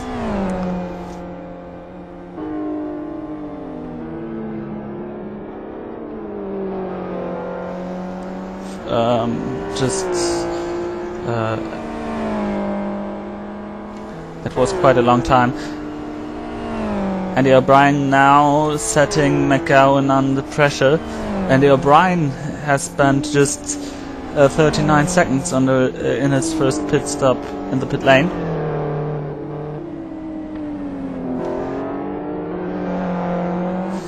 McGowan now really under pressure. He's struggling to hit the apex. Seidel causing yellow flags. Seidel has a left front puncture. Left front puncture. Seidel has got a left front puncture. And that's going to be difficult because we've got now a couple of right-handed turns for him to go. Massive understeering because of this. And he's just coming down to the really narrow hairpin in the town. His teammate Verstraeten just came to the server to overtake from him. I think he's have to wait still a few minutes.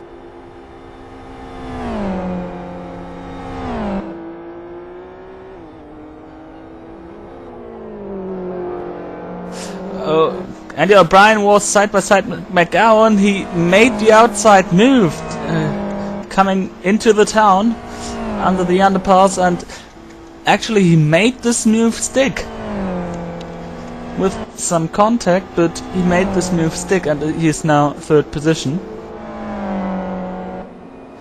This was a real nice move. Cider left on earth, Thilo Cider left on earth. Hofer on Falkenhayn for, what is that, 6th, 7th position or so. Falkenhayn was trying to defend a position and does so coming into the hairpin area.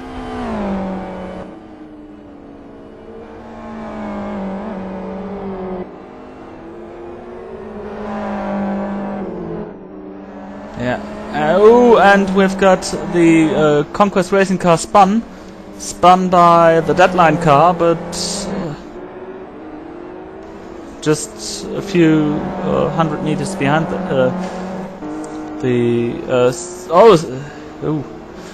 behind the Tiger Express and a Raptor Gaming battle. Höfer knocks on the doors of Falkenhayn.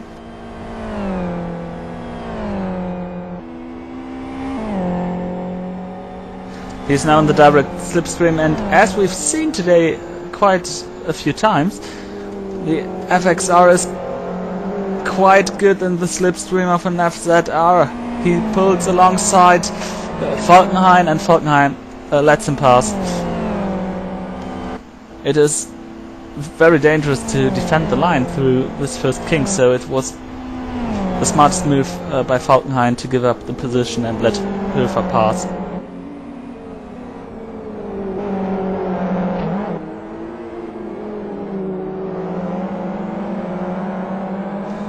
Behind that, battle for 9th position, after we've seen Conquest Racing being spun by Deadline. E-Team just got to that battle, and outside move around Stanskevicius, but Perron couldn't make it a stick, not like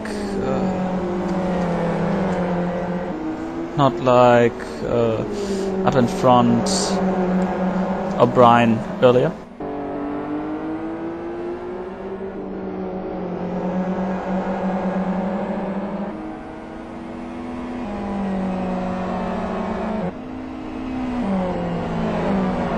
Perron very aggressive through the town.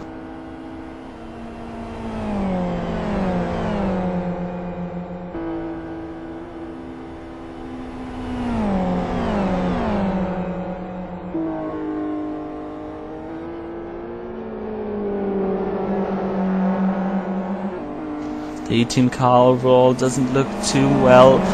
Got plenty of damage on both sides of the suspension. But still, Perron is able to make it around the corners.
The field is now a bit stretched out.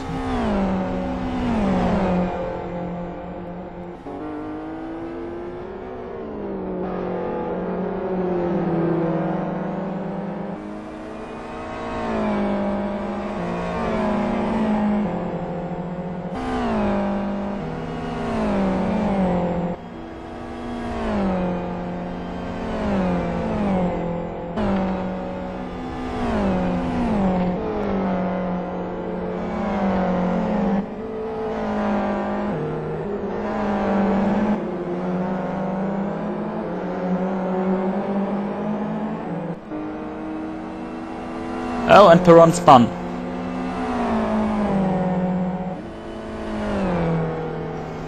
He was in the battle.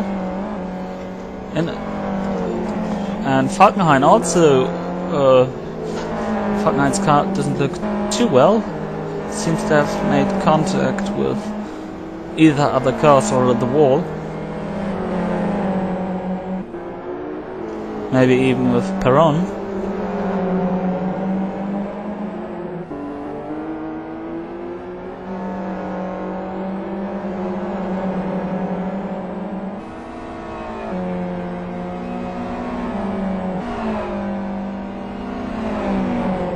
The field is stretched out a bit at the moment, so there's not much of a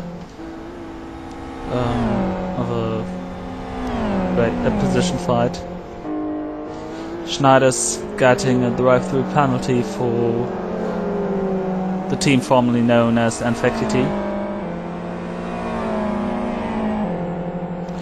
for causing an avoidable incident.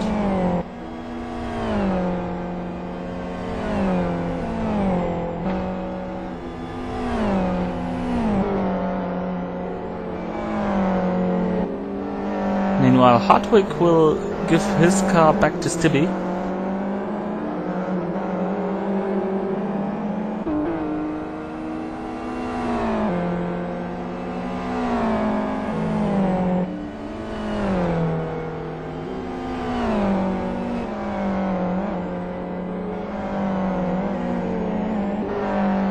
Oh, McGowan got close to Andy O'Brien again.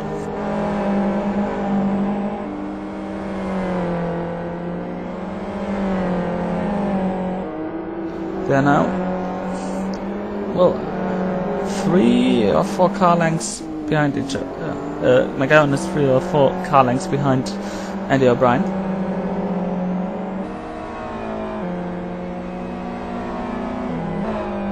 He seems to be able to go faster through the first hairpin. Andy O'Brien's clutch seems to, well, have been quite hot, at least after accelerating out of the first hairpin. This could be one of the reasons why McGowan got close again. Yeah, well, it's just gone red again as Andy O'Brien's clutch. It's just sort of flickering between being on the high and the yellow and the low end of the red. But Andy O'Brien has always been aggressive on his clutch. I don't know whether it's just the occasional fat shift or I don't know, whatever, but McGowan does seem to be closing in on him.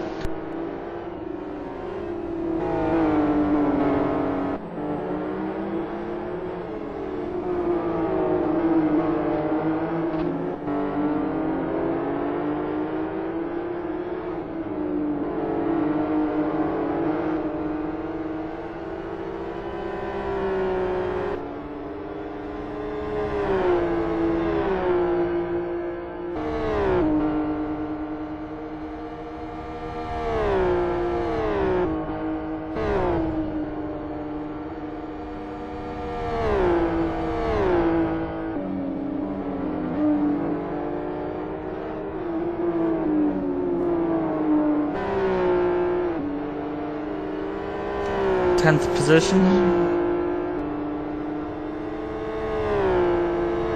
Again, a 3-way fight. Now we've got E-Team, Serving Chrome Pistons and Raptor Gaming. Racing, yeah, I think if any move's going to come, it'll be from Perron on Todorovic. That's between 12th and 11th, and E-Team and Serving Chrome Pistons. But it looks like Falkenhayn is dropping back into the clutches of Todorovic. Let's see what happens here. Todorovic does have the slipstream as they come to the final corner now. Todorovic is going to pull to the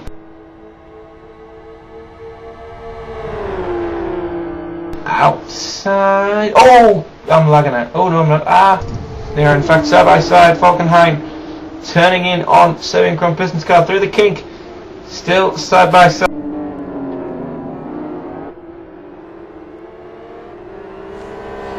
Yeah.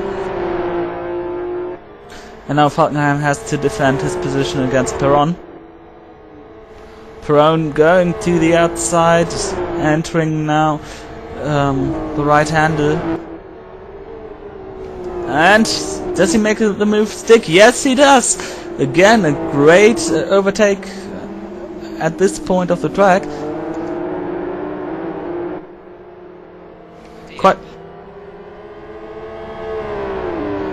Quite impressive.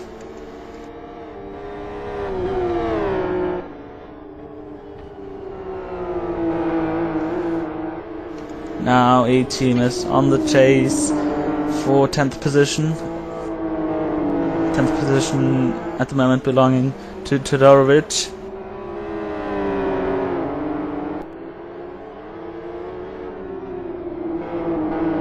And you can actually see how fast he can close up the gaps.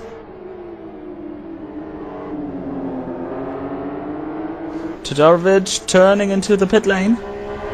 So Perron staying on the track. Meanwhile, Falkenhayn had a timeout and just returned to the server.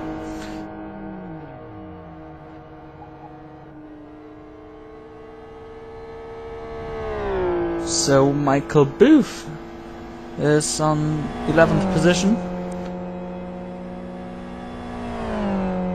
driving nearly 2 seconds faster than Perron, but Perron has been in a big battle, so I think this will turn out into Perron pulling away from Booth again.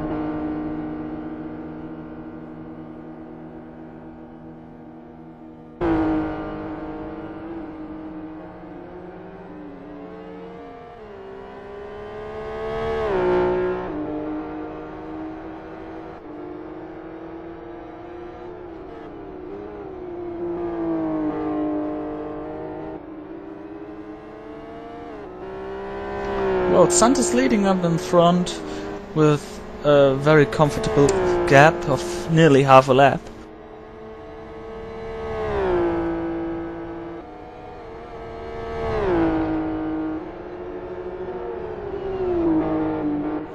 And O'Brien again build up a gap against McCown. So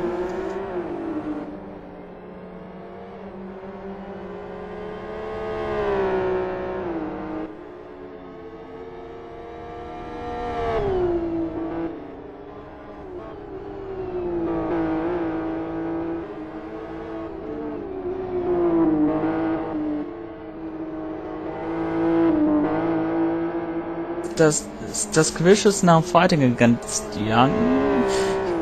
Young actually could be someone on the same lap.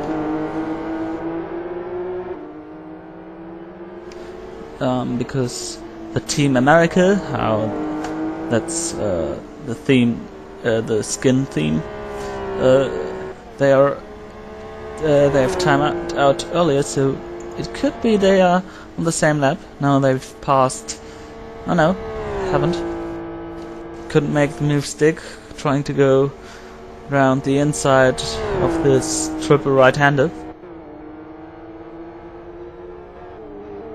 Now in the twisty section of the track.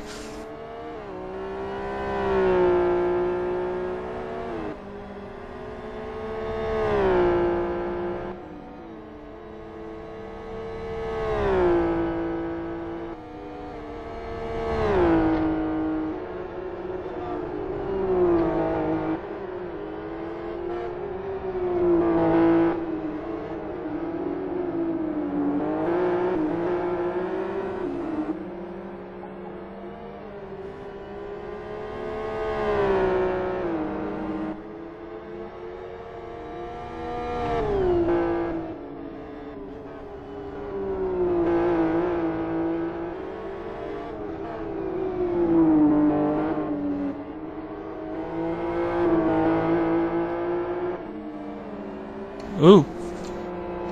McCarthy just left the track. I don't know how this has happened.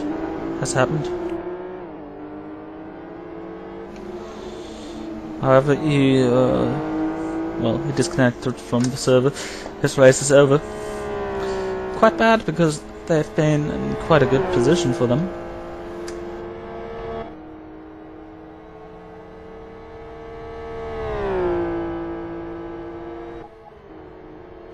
So we have 22 cars remaining in the race. Tommy Oscar now connecting to the server. He will overtake from McGowan, and Nico Pontola is going to overtake from Timo Hofer on the next lap.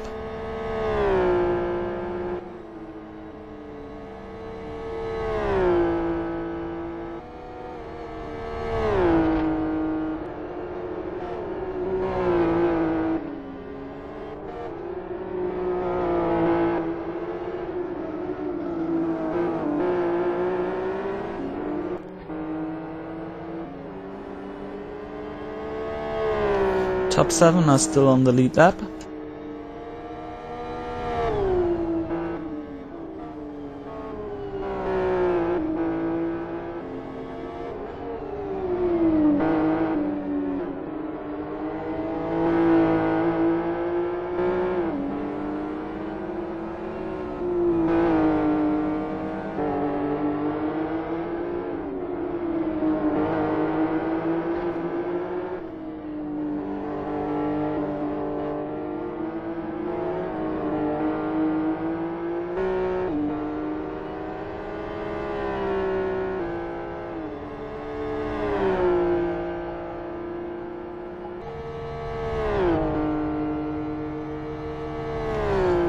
Gary Bauer is back on the server.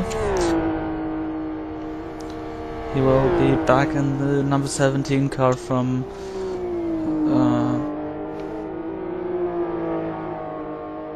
Seven Karat.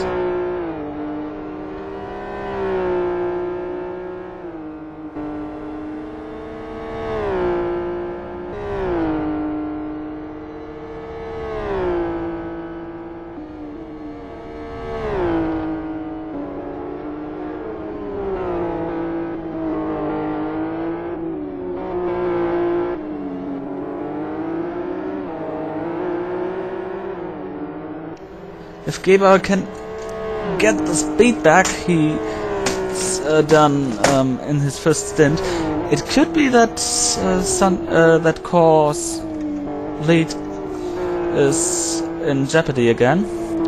Santos has to leave the car. He may no driver may do more than 75% of the race.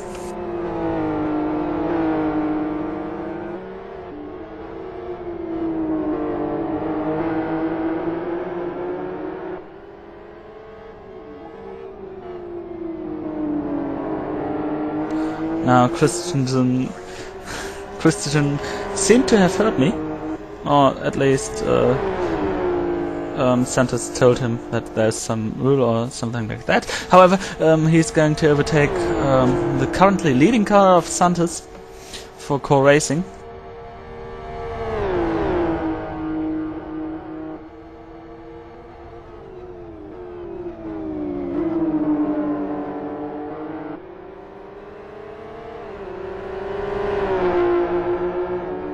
Santos seemed to take it a bit easy on the in-lap. Has been 1 second slower so far.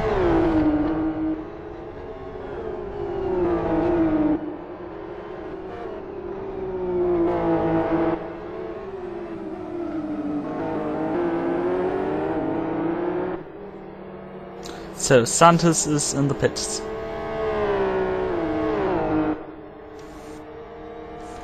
Dahl is now entering the pit lane. Going now up the bridge. And down the bridge again into the pit lane. Passing now the car of Christensen. And they haven't... well, they've driven side by side. Christensen now exiting the pit lane and Dahl standing in the pit box. Andy O'Brien in the lead again.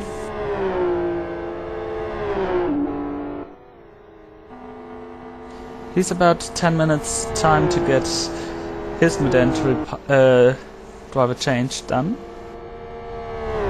He's been in the car from the start of the race.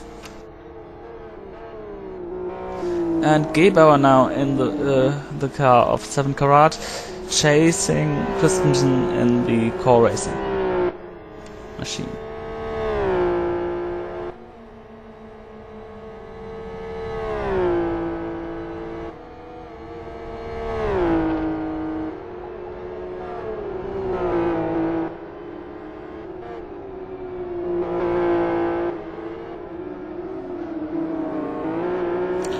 And also White is reconnecting to the server.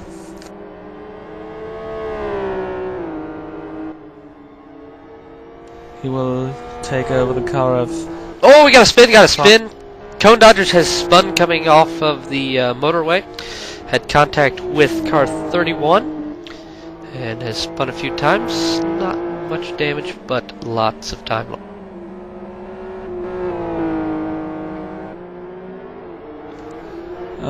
Yeah, most of the damage is cosmetic, but there's also heat in the clutch now.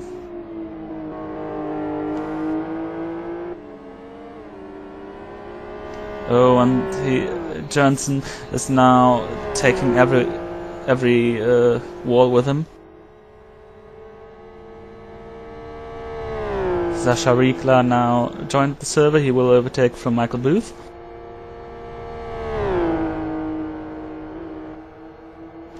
Michael Booth in 10th position, made a solid race so far. There haven't been so much scenes with him, with the ITCC commentator.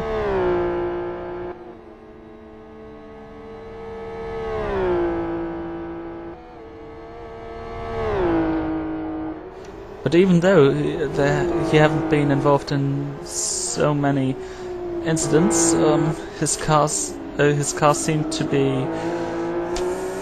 a bit more compact than usual.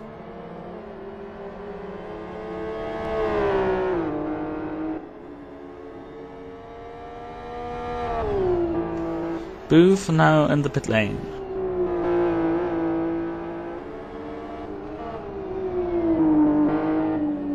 Johnson also has been in the pit lane to repair the damage and also to get the final fuel load to be able to get to the end of the race. Oh, and the comp is connecting. He seems to take over the car of Johnson in as last minute action.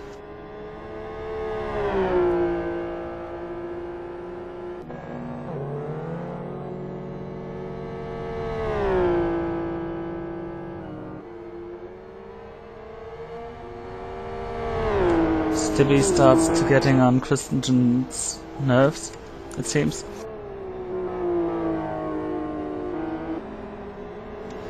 He is a backmarker, but still he doesn't want to give up a fight.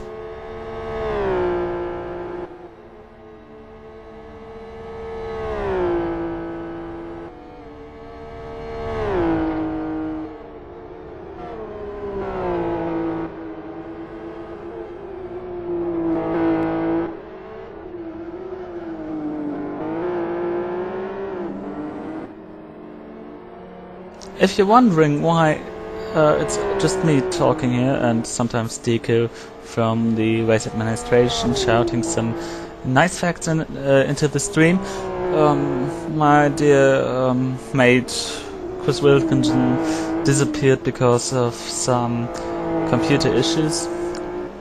Well, let's hope he will be back to the end of the race.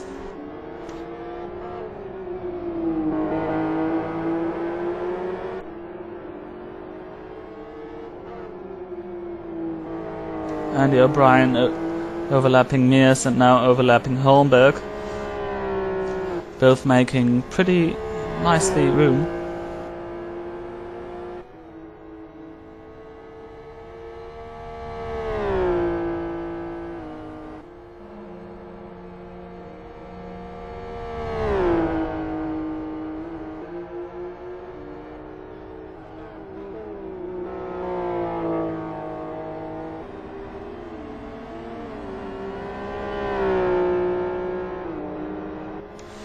Dodgers is stating that they've got spun by car 31. That are the independent racing mates. New team for this round.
Schneider's in the pit lane.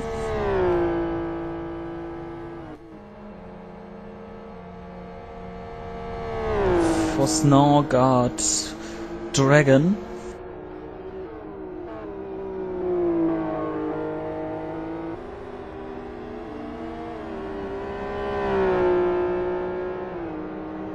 One of the last pit stops we are seeing here today.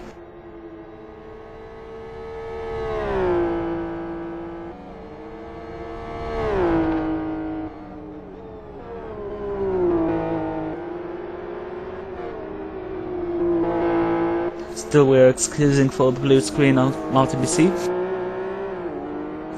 It's sadly something we can't, well, we have no responsibility for. When it suddenly turns blue.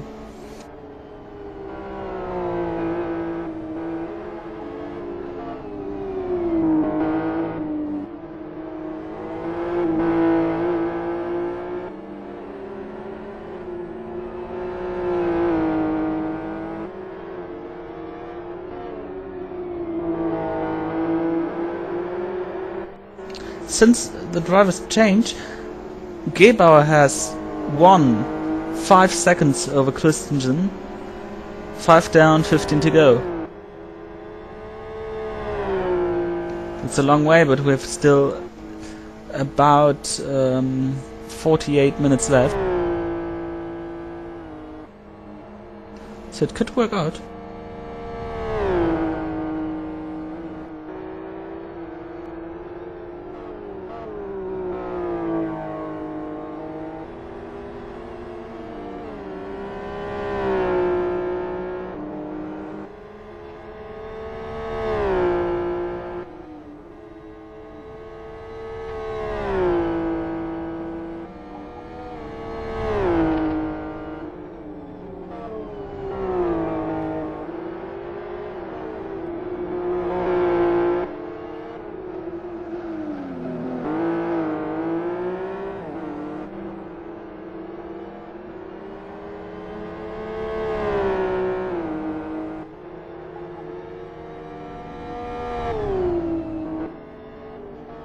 Our pit reporter Jack Atkinson is telling us Andy O'Brien has lost it in turn 4 and he's lost about 5 seconds. That's the bad news, and the worst news is that Andy O'Brien has to do a pit stop soon because he has been in the car all race, so he should not violate the 75% rule. Not in the first race of Minister of Speed in GTAL.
Gebauer is already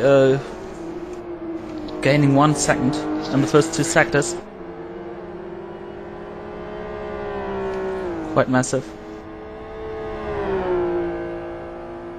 And White is already a lapped car, but he's getting close to Gebauer again. But as I said, he's a lapped car already, so we won't end up with a double victory for FXRs.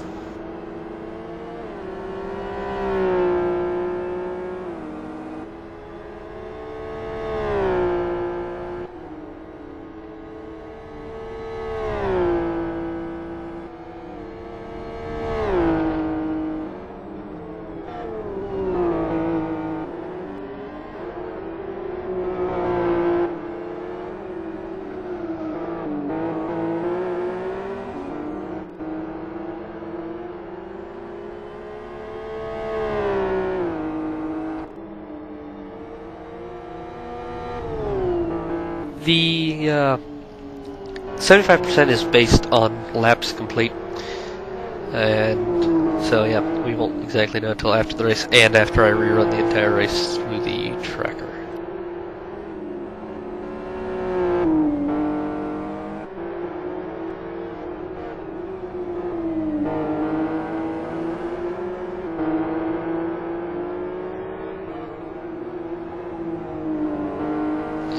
Chevron is now overtaken from Andy O'Brien. Andy O'Brien will lose the lead, and Christensen is now the lead car. We've got 42 minutes to go. 43 actually. And Gebauer reduced the gap to 10 seconds. Remember, when he overtook the car, the gap has been 20 seconds.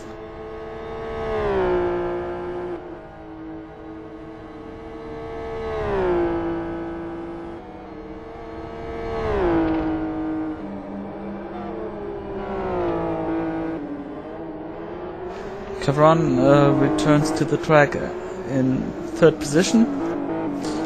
Tommy Ostgaard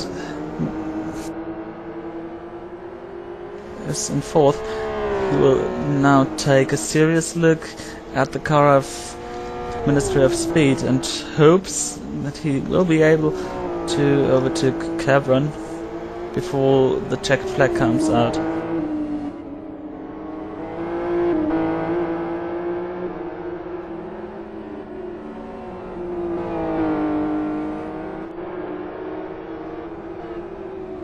And Christensen is again fighting with Stibbe. I don't know why, but Stibbe is always getting on the nerves of some lead lap cars. Maybe he's got a sense for it. Something like the Spidey sense from Spider-Man.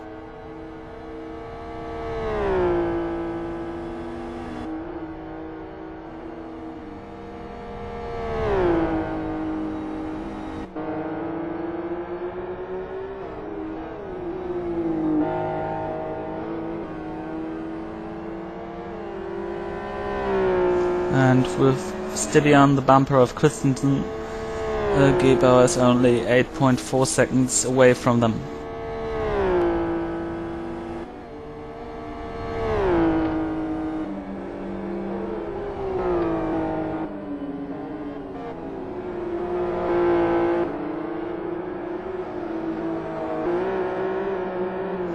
Oh, and Ministry of Speed is 4th. They've been overtaken by Ostgaard in the 777 racing car.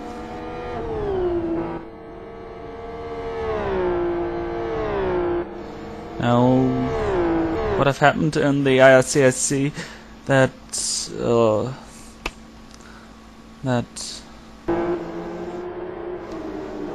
Chevron seems to have stopped somewhere. Chevron stopped in pit exit. I think he was doing a wheel adjustment or something, it looked like. And we've got a picture back, I think.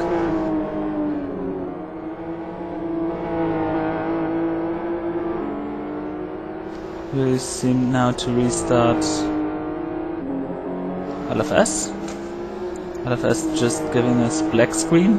Whoa, nice color change from blue to black.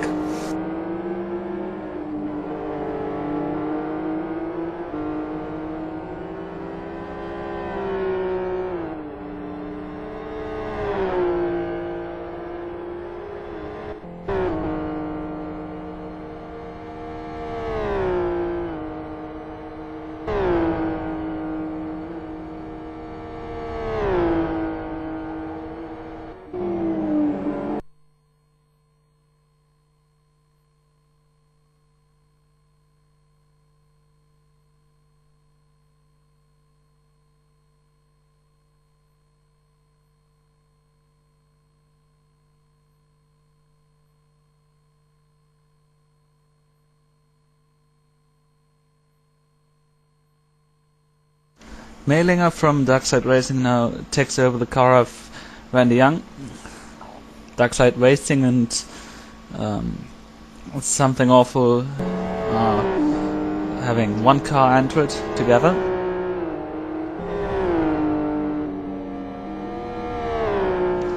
And as I said earlier, it is themed as Team America.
Well, the problem at the moment is that, well, we've got the picture back, but no one of us has got the TV director up, so it's just showing. Okay, sorry.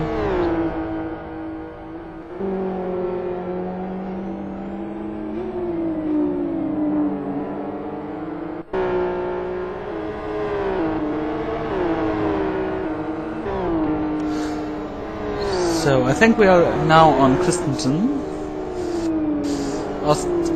Gebauer is now coming very close behind him. 3 seconds it was, and split one.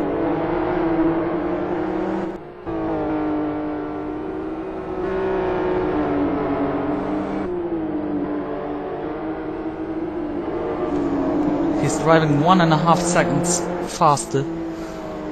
I think one of the reasons is that Christensen is behind Acosta of Capo. And now I've got the two leaders right behind each other with Stevie in the lead sandwich. I don't think this is a too tasty sandwich, but Stibby is trying again to escape. And Christian... Oh! Crash! Crash! Crash! Nearly taken Gebauer out, but seriously have taken out Christian. Gebauer is now leading Christian... yeah.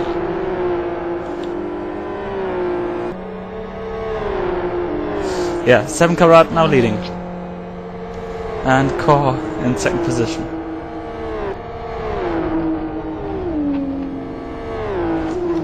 Kor Racing, Christensen's right front damper is completely shut, and they've just taken the wall. And the control arms are now almost completely gone on the left front of that car. So that car is going to be a hazard here on its way back to the pit lane.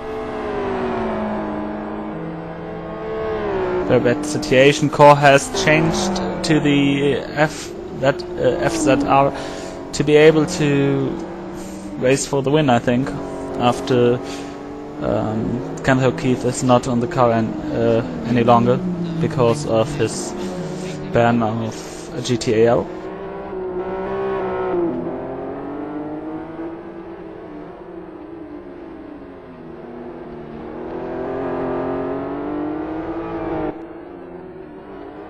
Kristen.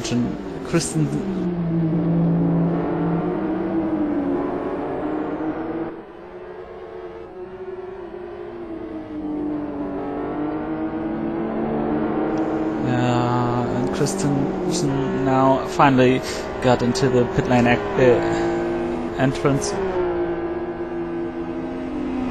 Now getting around the right hand and just downhill into the pit lane.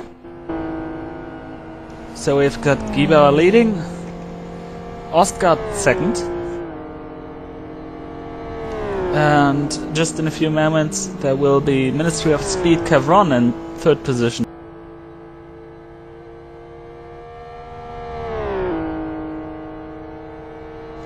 So the two highlights of this race are Ministry of Speed in their first GTAL race on the podium so far, and an FXR is leading the race and has got the best chances to win the race.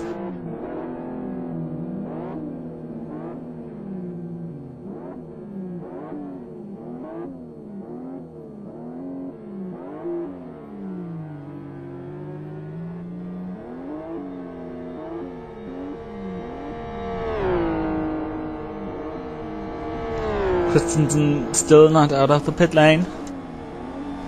Falling down to 6th position.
With 31 minutes left on the clock, we've got 7 Karat, 777 Racing, Ministry of Speed, Conquest Racing, and Tiger Express Motorsports in the top 5 position.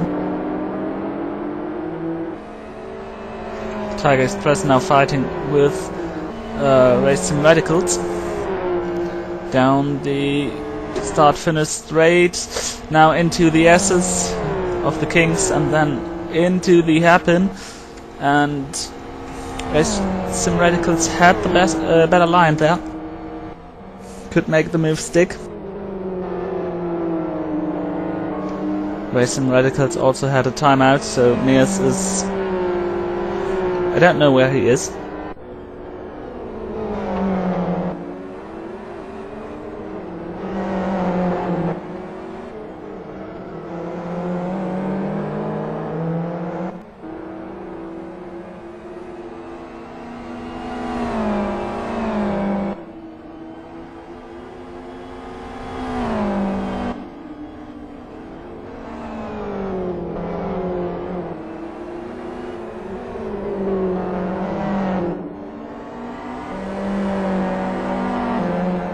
So completing now the top 10. Christensen is now in 6th position after his very unfortunate incident just a few minutes ago.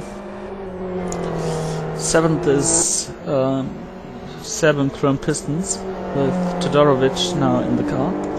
7th is the Danish Racing Team.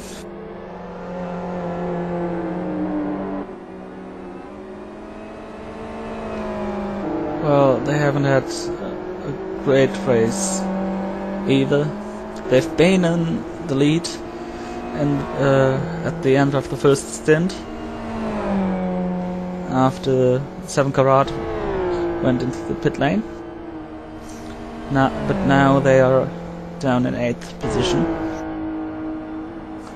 Deadline Team in 9th, and Clockwork, formerly known as Optics, formerly known as Clockwork, in 10th.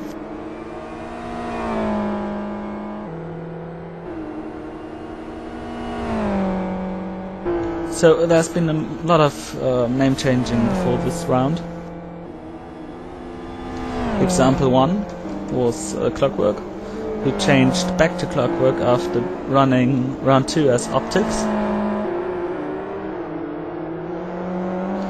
Another example of it is the car 21, which was Infactity. Now it is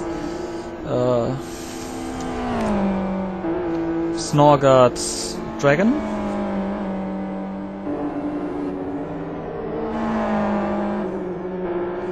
And another example is the 03 car of Excite.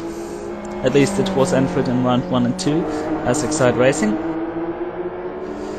They have had the off on the first racing lap, so they're out of the race since then. Unlucky day for them.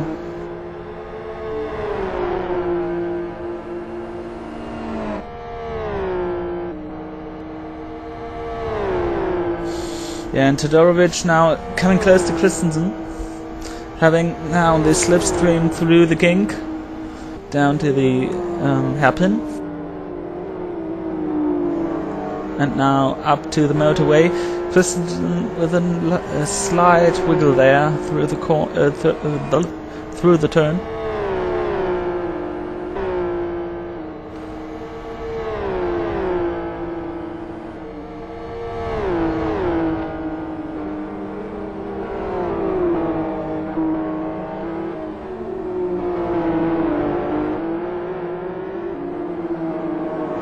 Todorovic now very aggressive, now directly behind Christensen, 2 car lengths between them, so at least he can taste the slipstream through the triple right-hander. Now down into the town, through those nasty 90 km/h corners.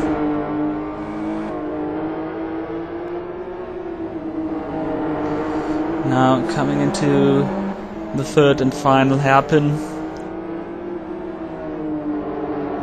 and Todorovic is not close enough, I think, to stay in the slipstream.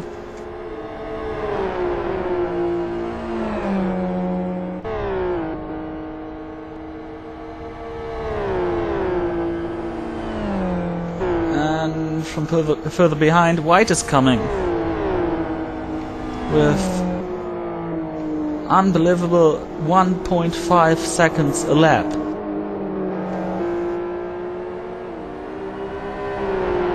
And this was the time he gained on Todorovic.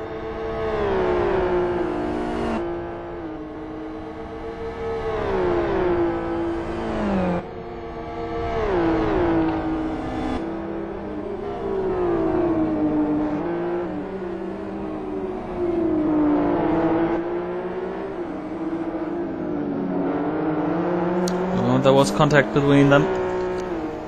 This forced Todorovic to go sideways through the corner. And White is waiting there, watching this battle. He's really got a front row seat there.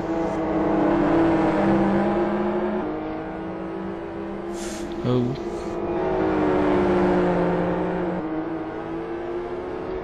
Now White is attacking, is setting Todorovic under pressure.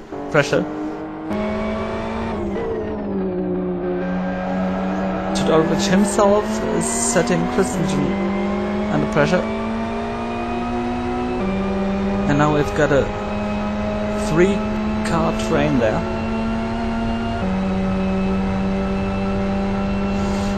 Todorovic tries to make the move inside of the pit lane wall, but Christensen blocks it. Going now down into the... Oi! White's going sideways through that corner, up to the motorway.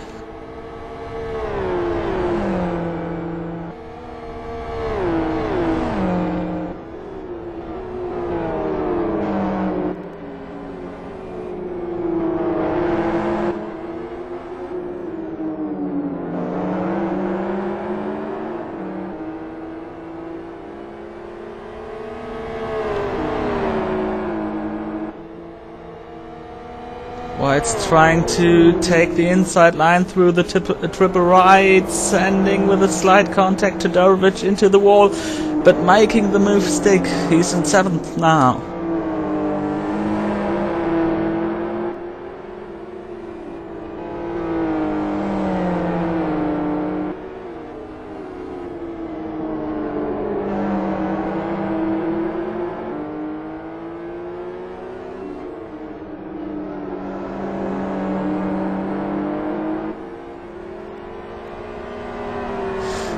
And now Christensen is in his view.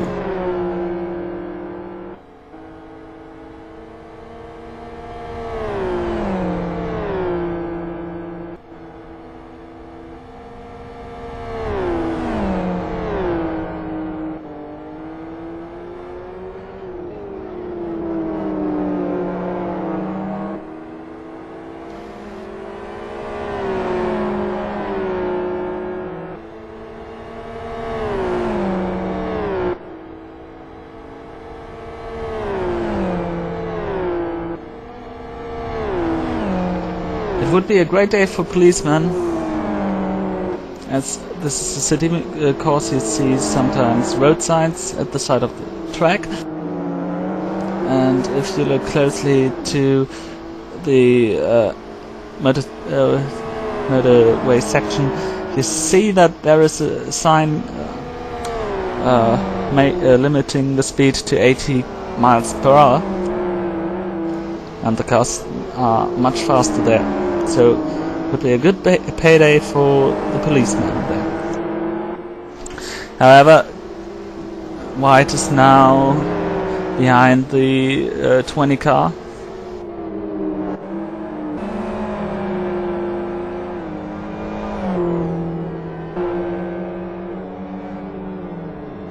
Todorovic from behind, returning to this battle for 6th position. Kevin Myers in the Racing Miracles car has a spin coming out of the final turn. Flat rear left tire, but makes it into pit lane for pit stop.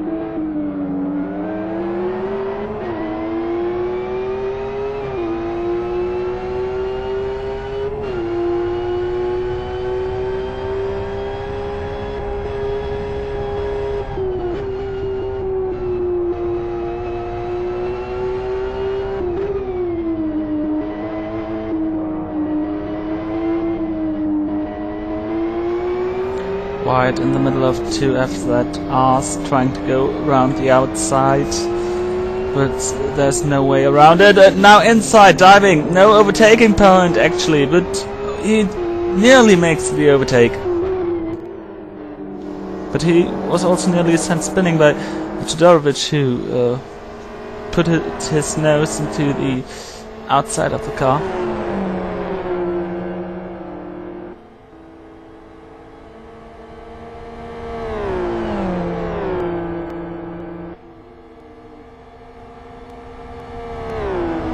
White was very close to the wall there.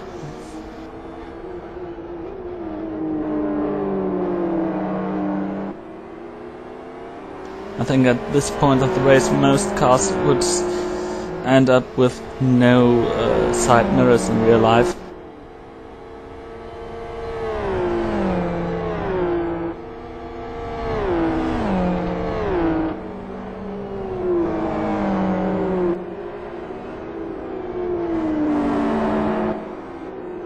Christensen made a mistake going wide, and White bumps him into his back, to his bumper.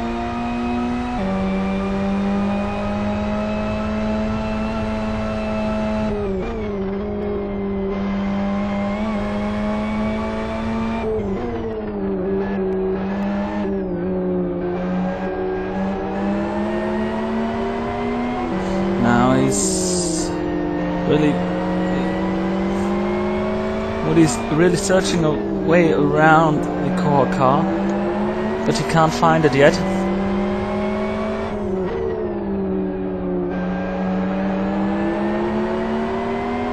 Now this is the perfect slipstream opportunity.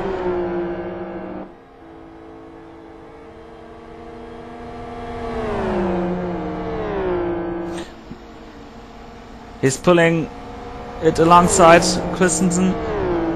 Whoa! Narrow!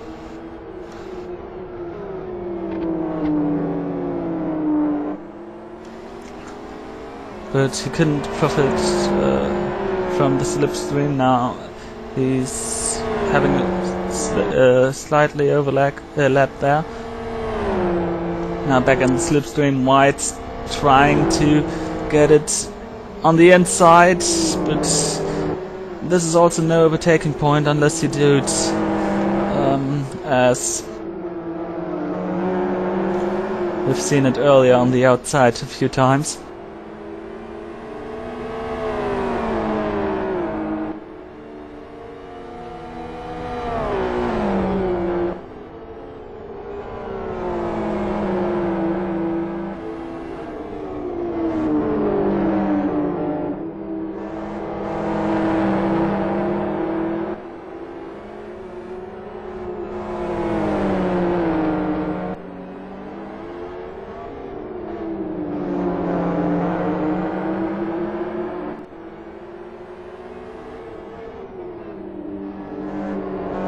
Now he seems to be good through the corner. Again, he is in the slipstream, but is he close enough to profit from it? Nope, doesn't have enough for the slipstream. Plus, Christensen's gonna try and break that a little bit there too.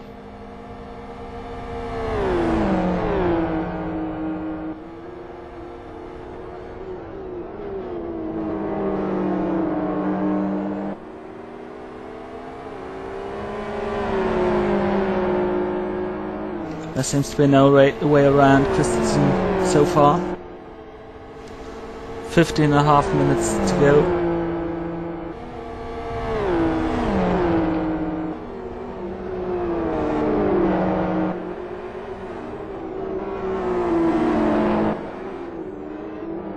Geber with a comfortable lead up in front, but the battle between for 6th position between Christensen, White and Todorovic is the closest action here on the course.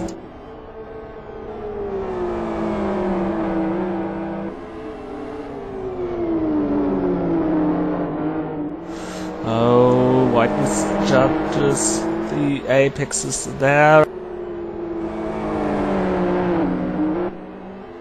but so does Christensen entering this complex of turns.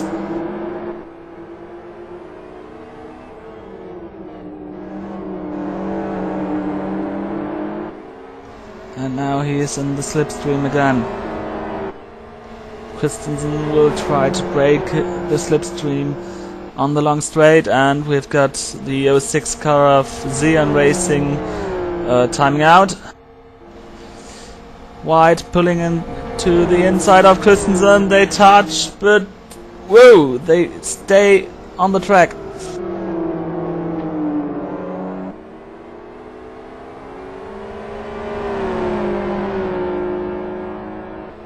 Great car control of both of them.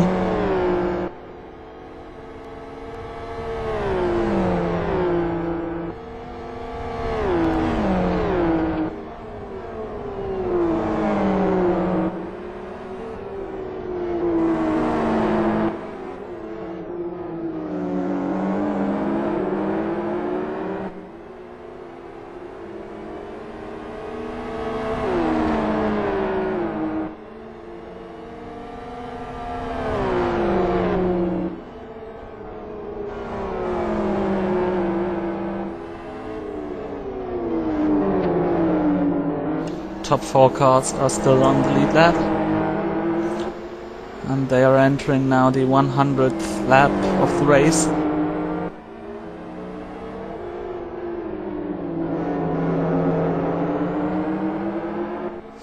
White is now he won't take the outside line, but he nearly got spun by Todorovic. Slight contact there. It's a bit bumping there, but I think we will see more bumping tomorrow in ITCC.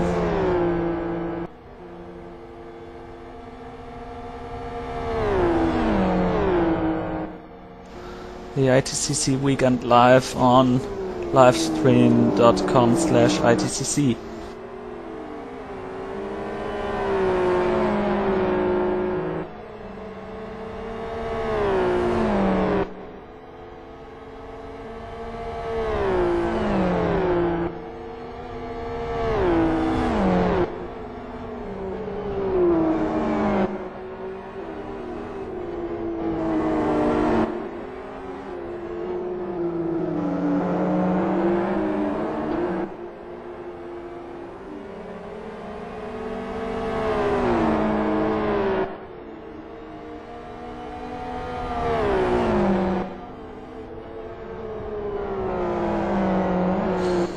And again a small mistake by White.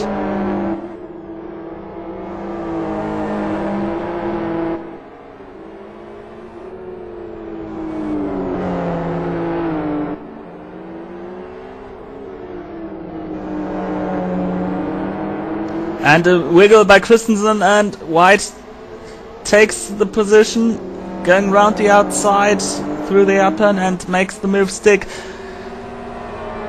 White is now in 6th, Christensen in 7th, and Todorovic in 8th.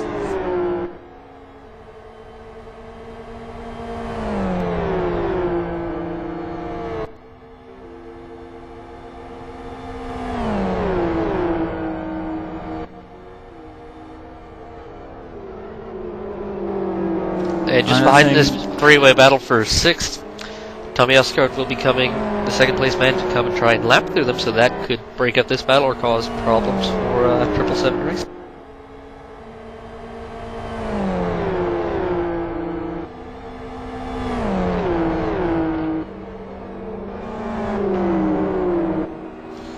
Watching where Cavan is not near, close enough to Osgaard to actually have an advantage out of Osgaard trying to lap through this battle pack.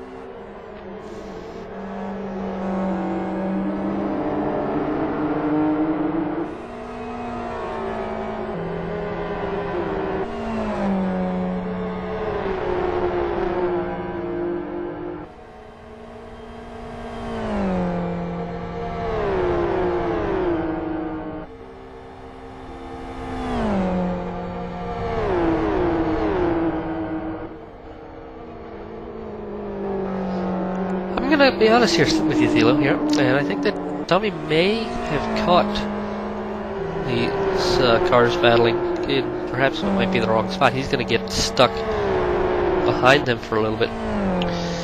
White is pulling away from Christensen and Tortovich, so it won't be too much for Tommy to get through. But in this tight, twisty section, it'll be a little harder for Oscar to get around.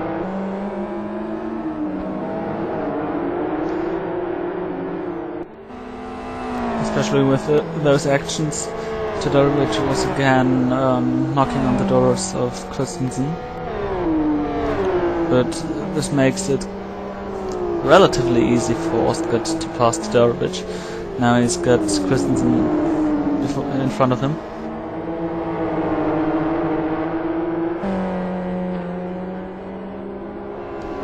If I resume what's this... Oh! And Todorovic using Christensen, giving room to the 777 racing car.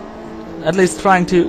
He's now on the outside line and can't make a move. He stays behind. But when I resume this race, I have to say I don't think it was worth losing all the points for core racing by switching cars.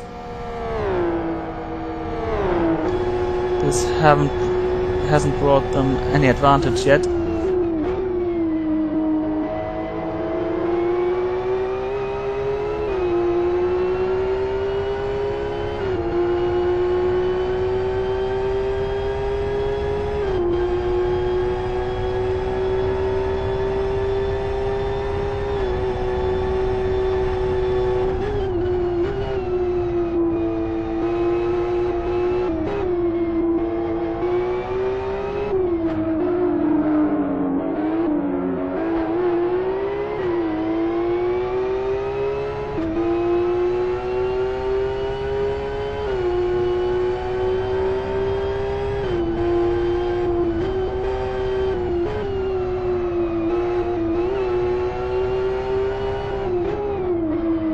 Six and a half minutes left on the clock. Gebauer is leading.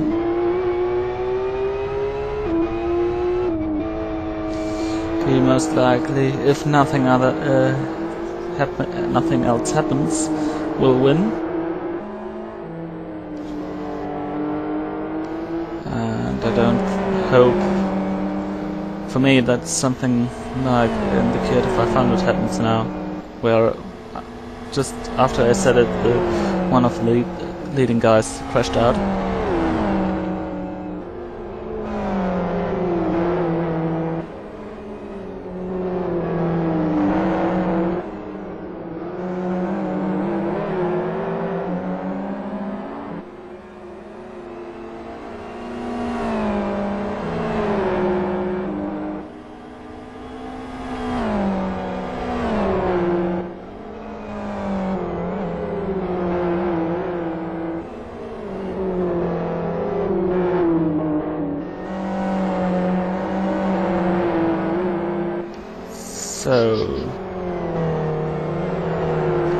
Well, Chris Wilkinson joining finally for the last 5 minutes.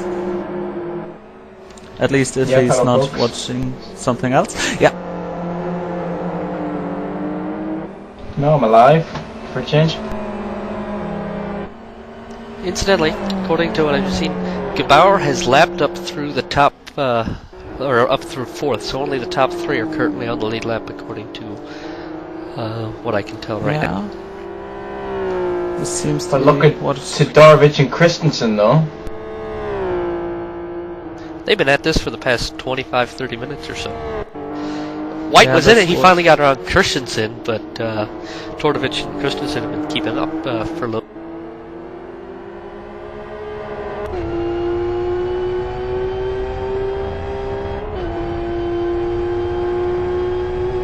Well, it's something. At least it doesn't rain here, like in other endurance races around the world. Oh, Nico Patullis spun coming out of the first turn, and he will lose to White. He'll lose 5th position to White, and Christensen and Tortovic may catch him if he doesn't have, or if he can't get back up to pace quickly. But it looks like Nico will stay ahead of Christensen and Tortovic as they go side by side off of the motorway. This could be dangerous.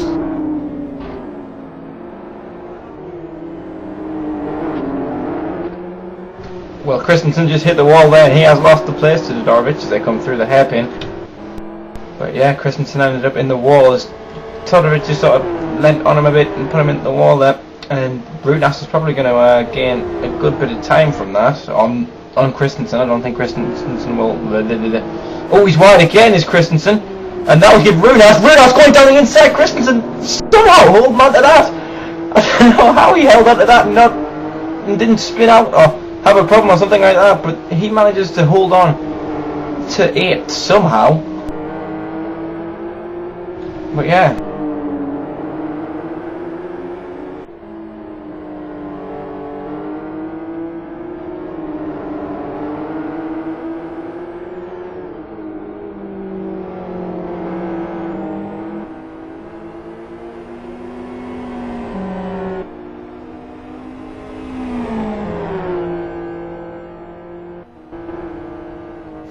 And just also taking a look through the field. It's been a little close here for a little bit between Verstrecken and Schneiders, Clockwork and Snowguard Dragons.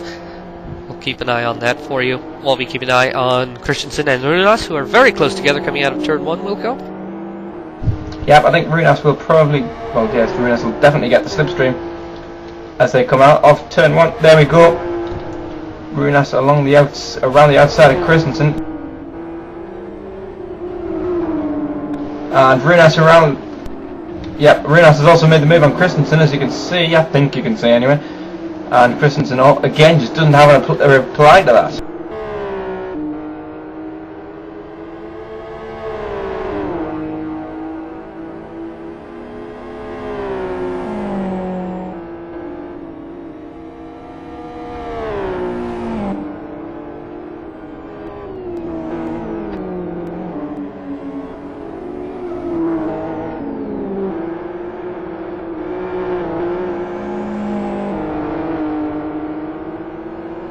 Yep.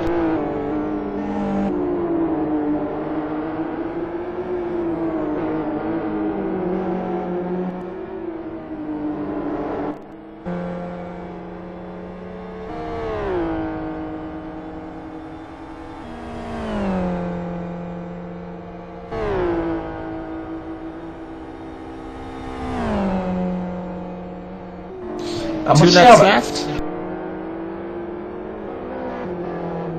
At least I'd predict 2 laps. Could be less because Gebauer has the opportunity. No, this will be the final lap.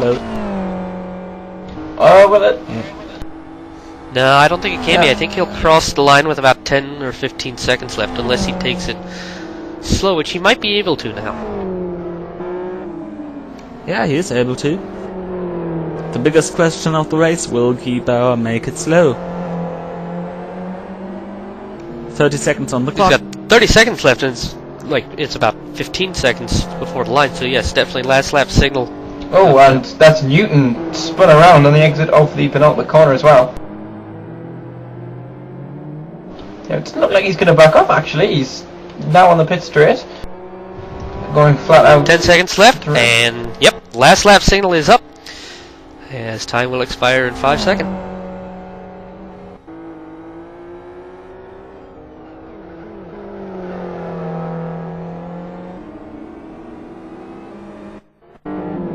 Sixteen is on 4th, making a very interesting move.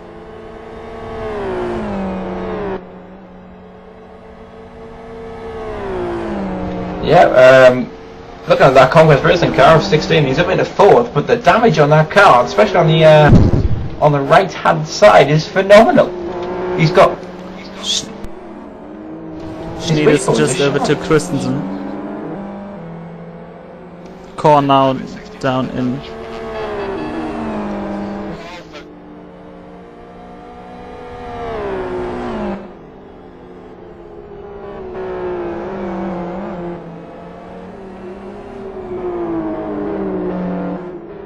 So Core is now down 10th.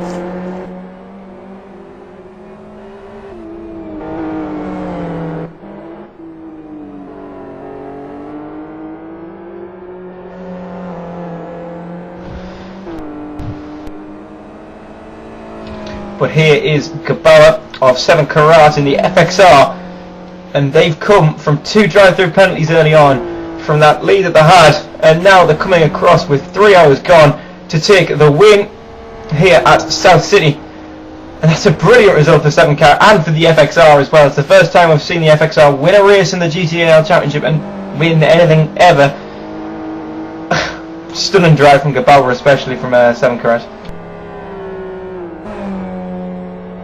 Tommy Oscar here for 777 Racing, they're championship leaders, and they will only extend their championship lead in this race as he is about to cross the line and give 777 their...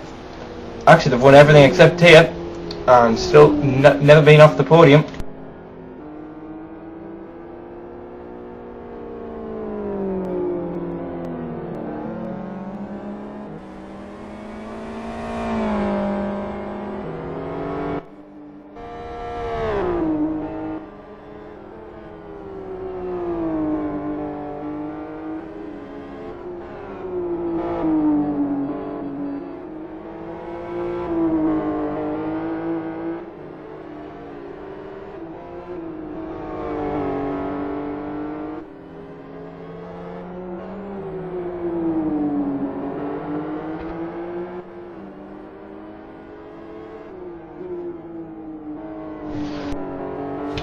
Also, and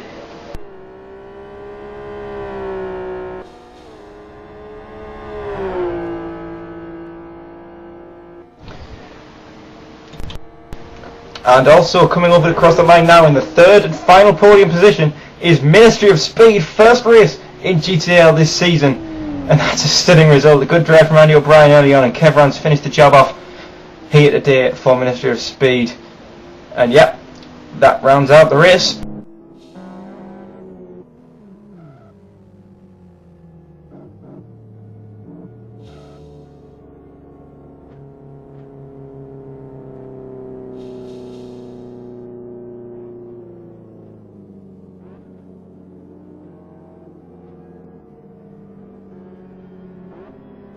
Three hours are over.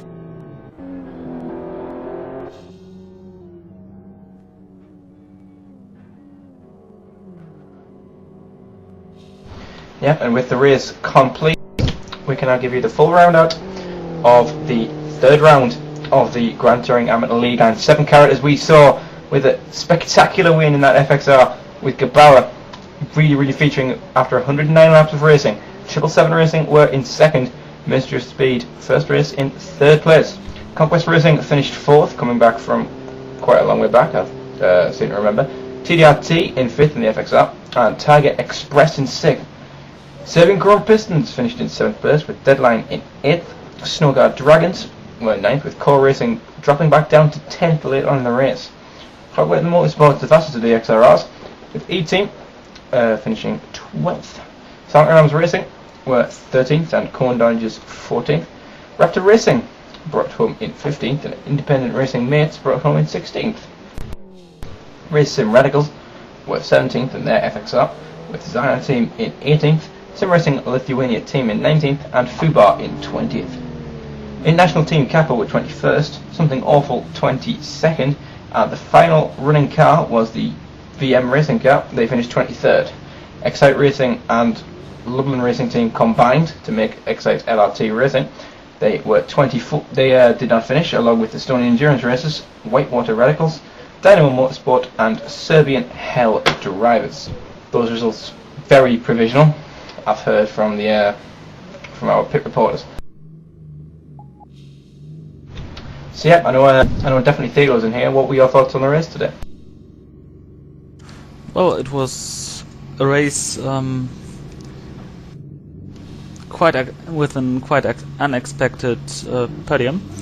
I mean, who would have thought an FXR would be the winning car, and who would have thought that Ministry of Speed gets the bronze podium place in their first race. Apart from that, it was very unfortunate with the start and that the Excite LRT team is well, flew off the track and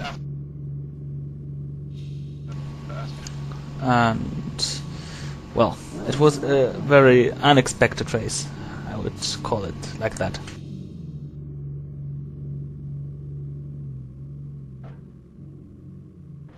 Yep, well, as you can see there is the podium places. Gabauer of 7th car in the middle, Tommy Osgaard on the right hand side, he was in 2nd place for Team 777 Racing, and Kevran of Ministry of Speed on the left there, they finished in 3rd place.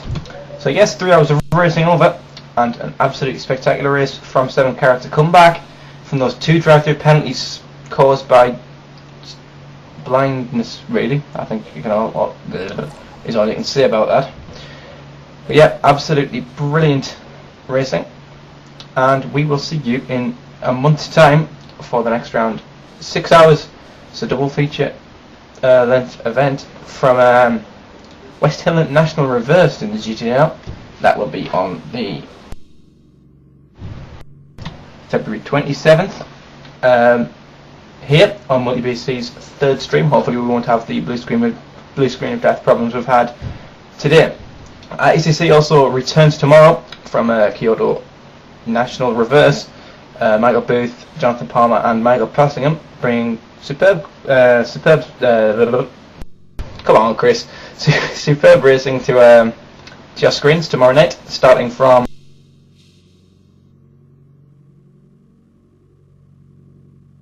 4 PM GMT for the first of the reserve shootouts. So that I've been Chris Wilkinson. Thilo Falkenberg has been alongside me. Good night everyone, thank you for joining us, and we will see you next time.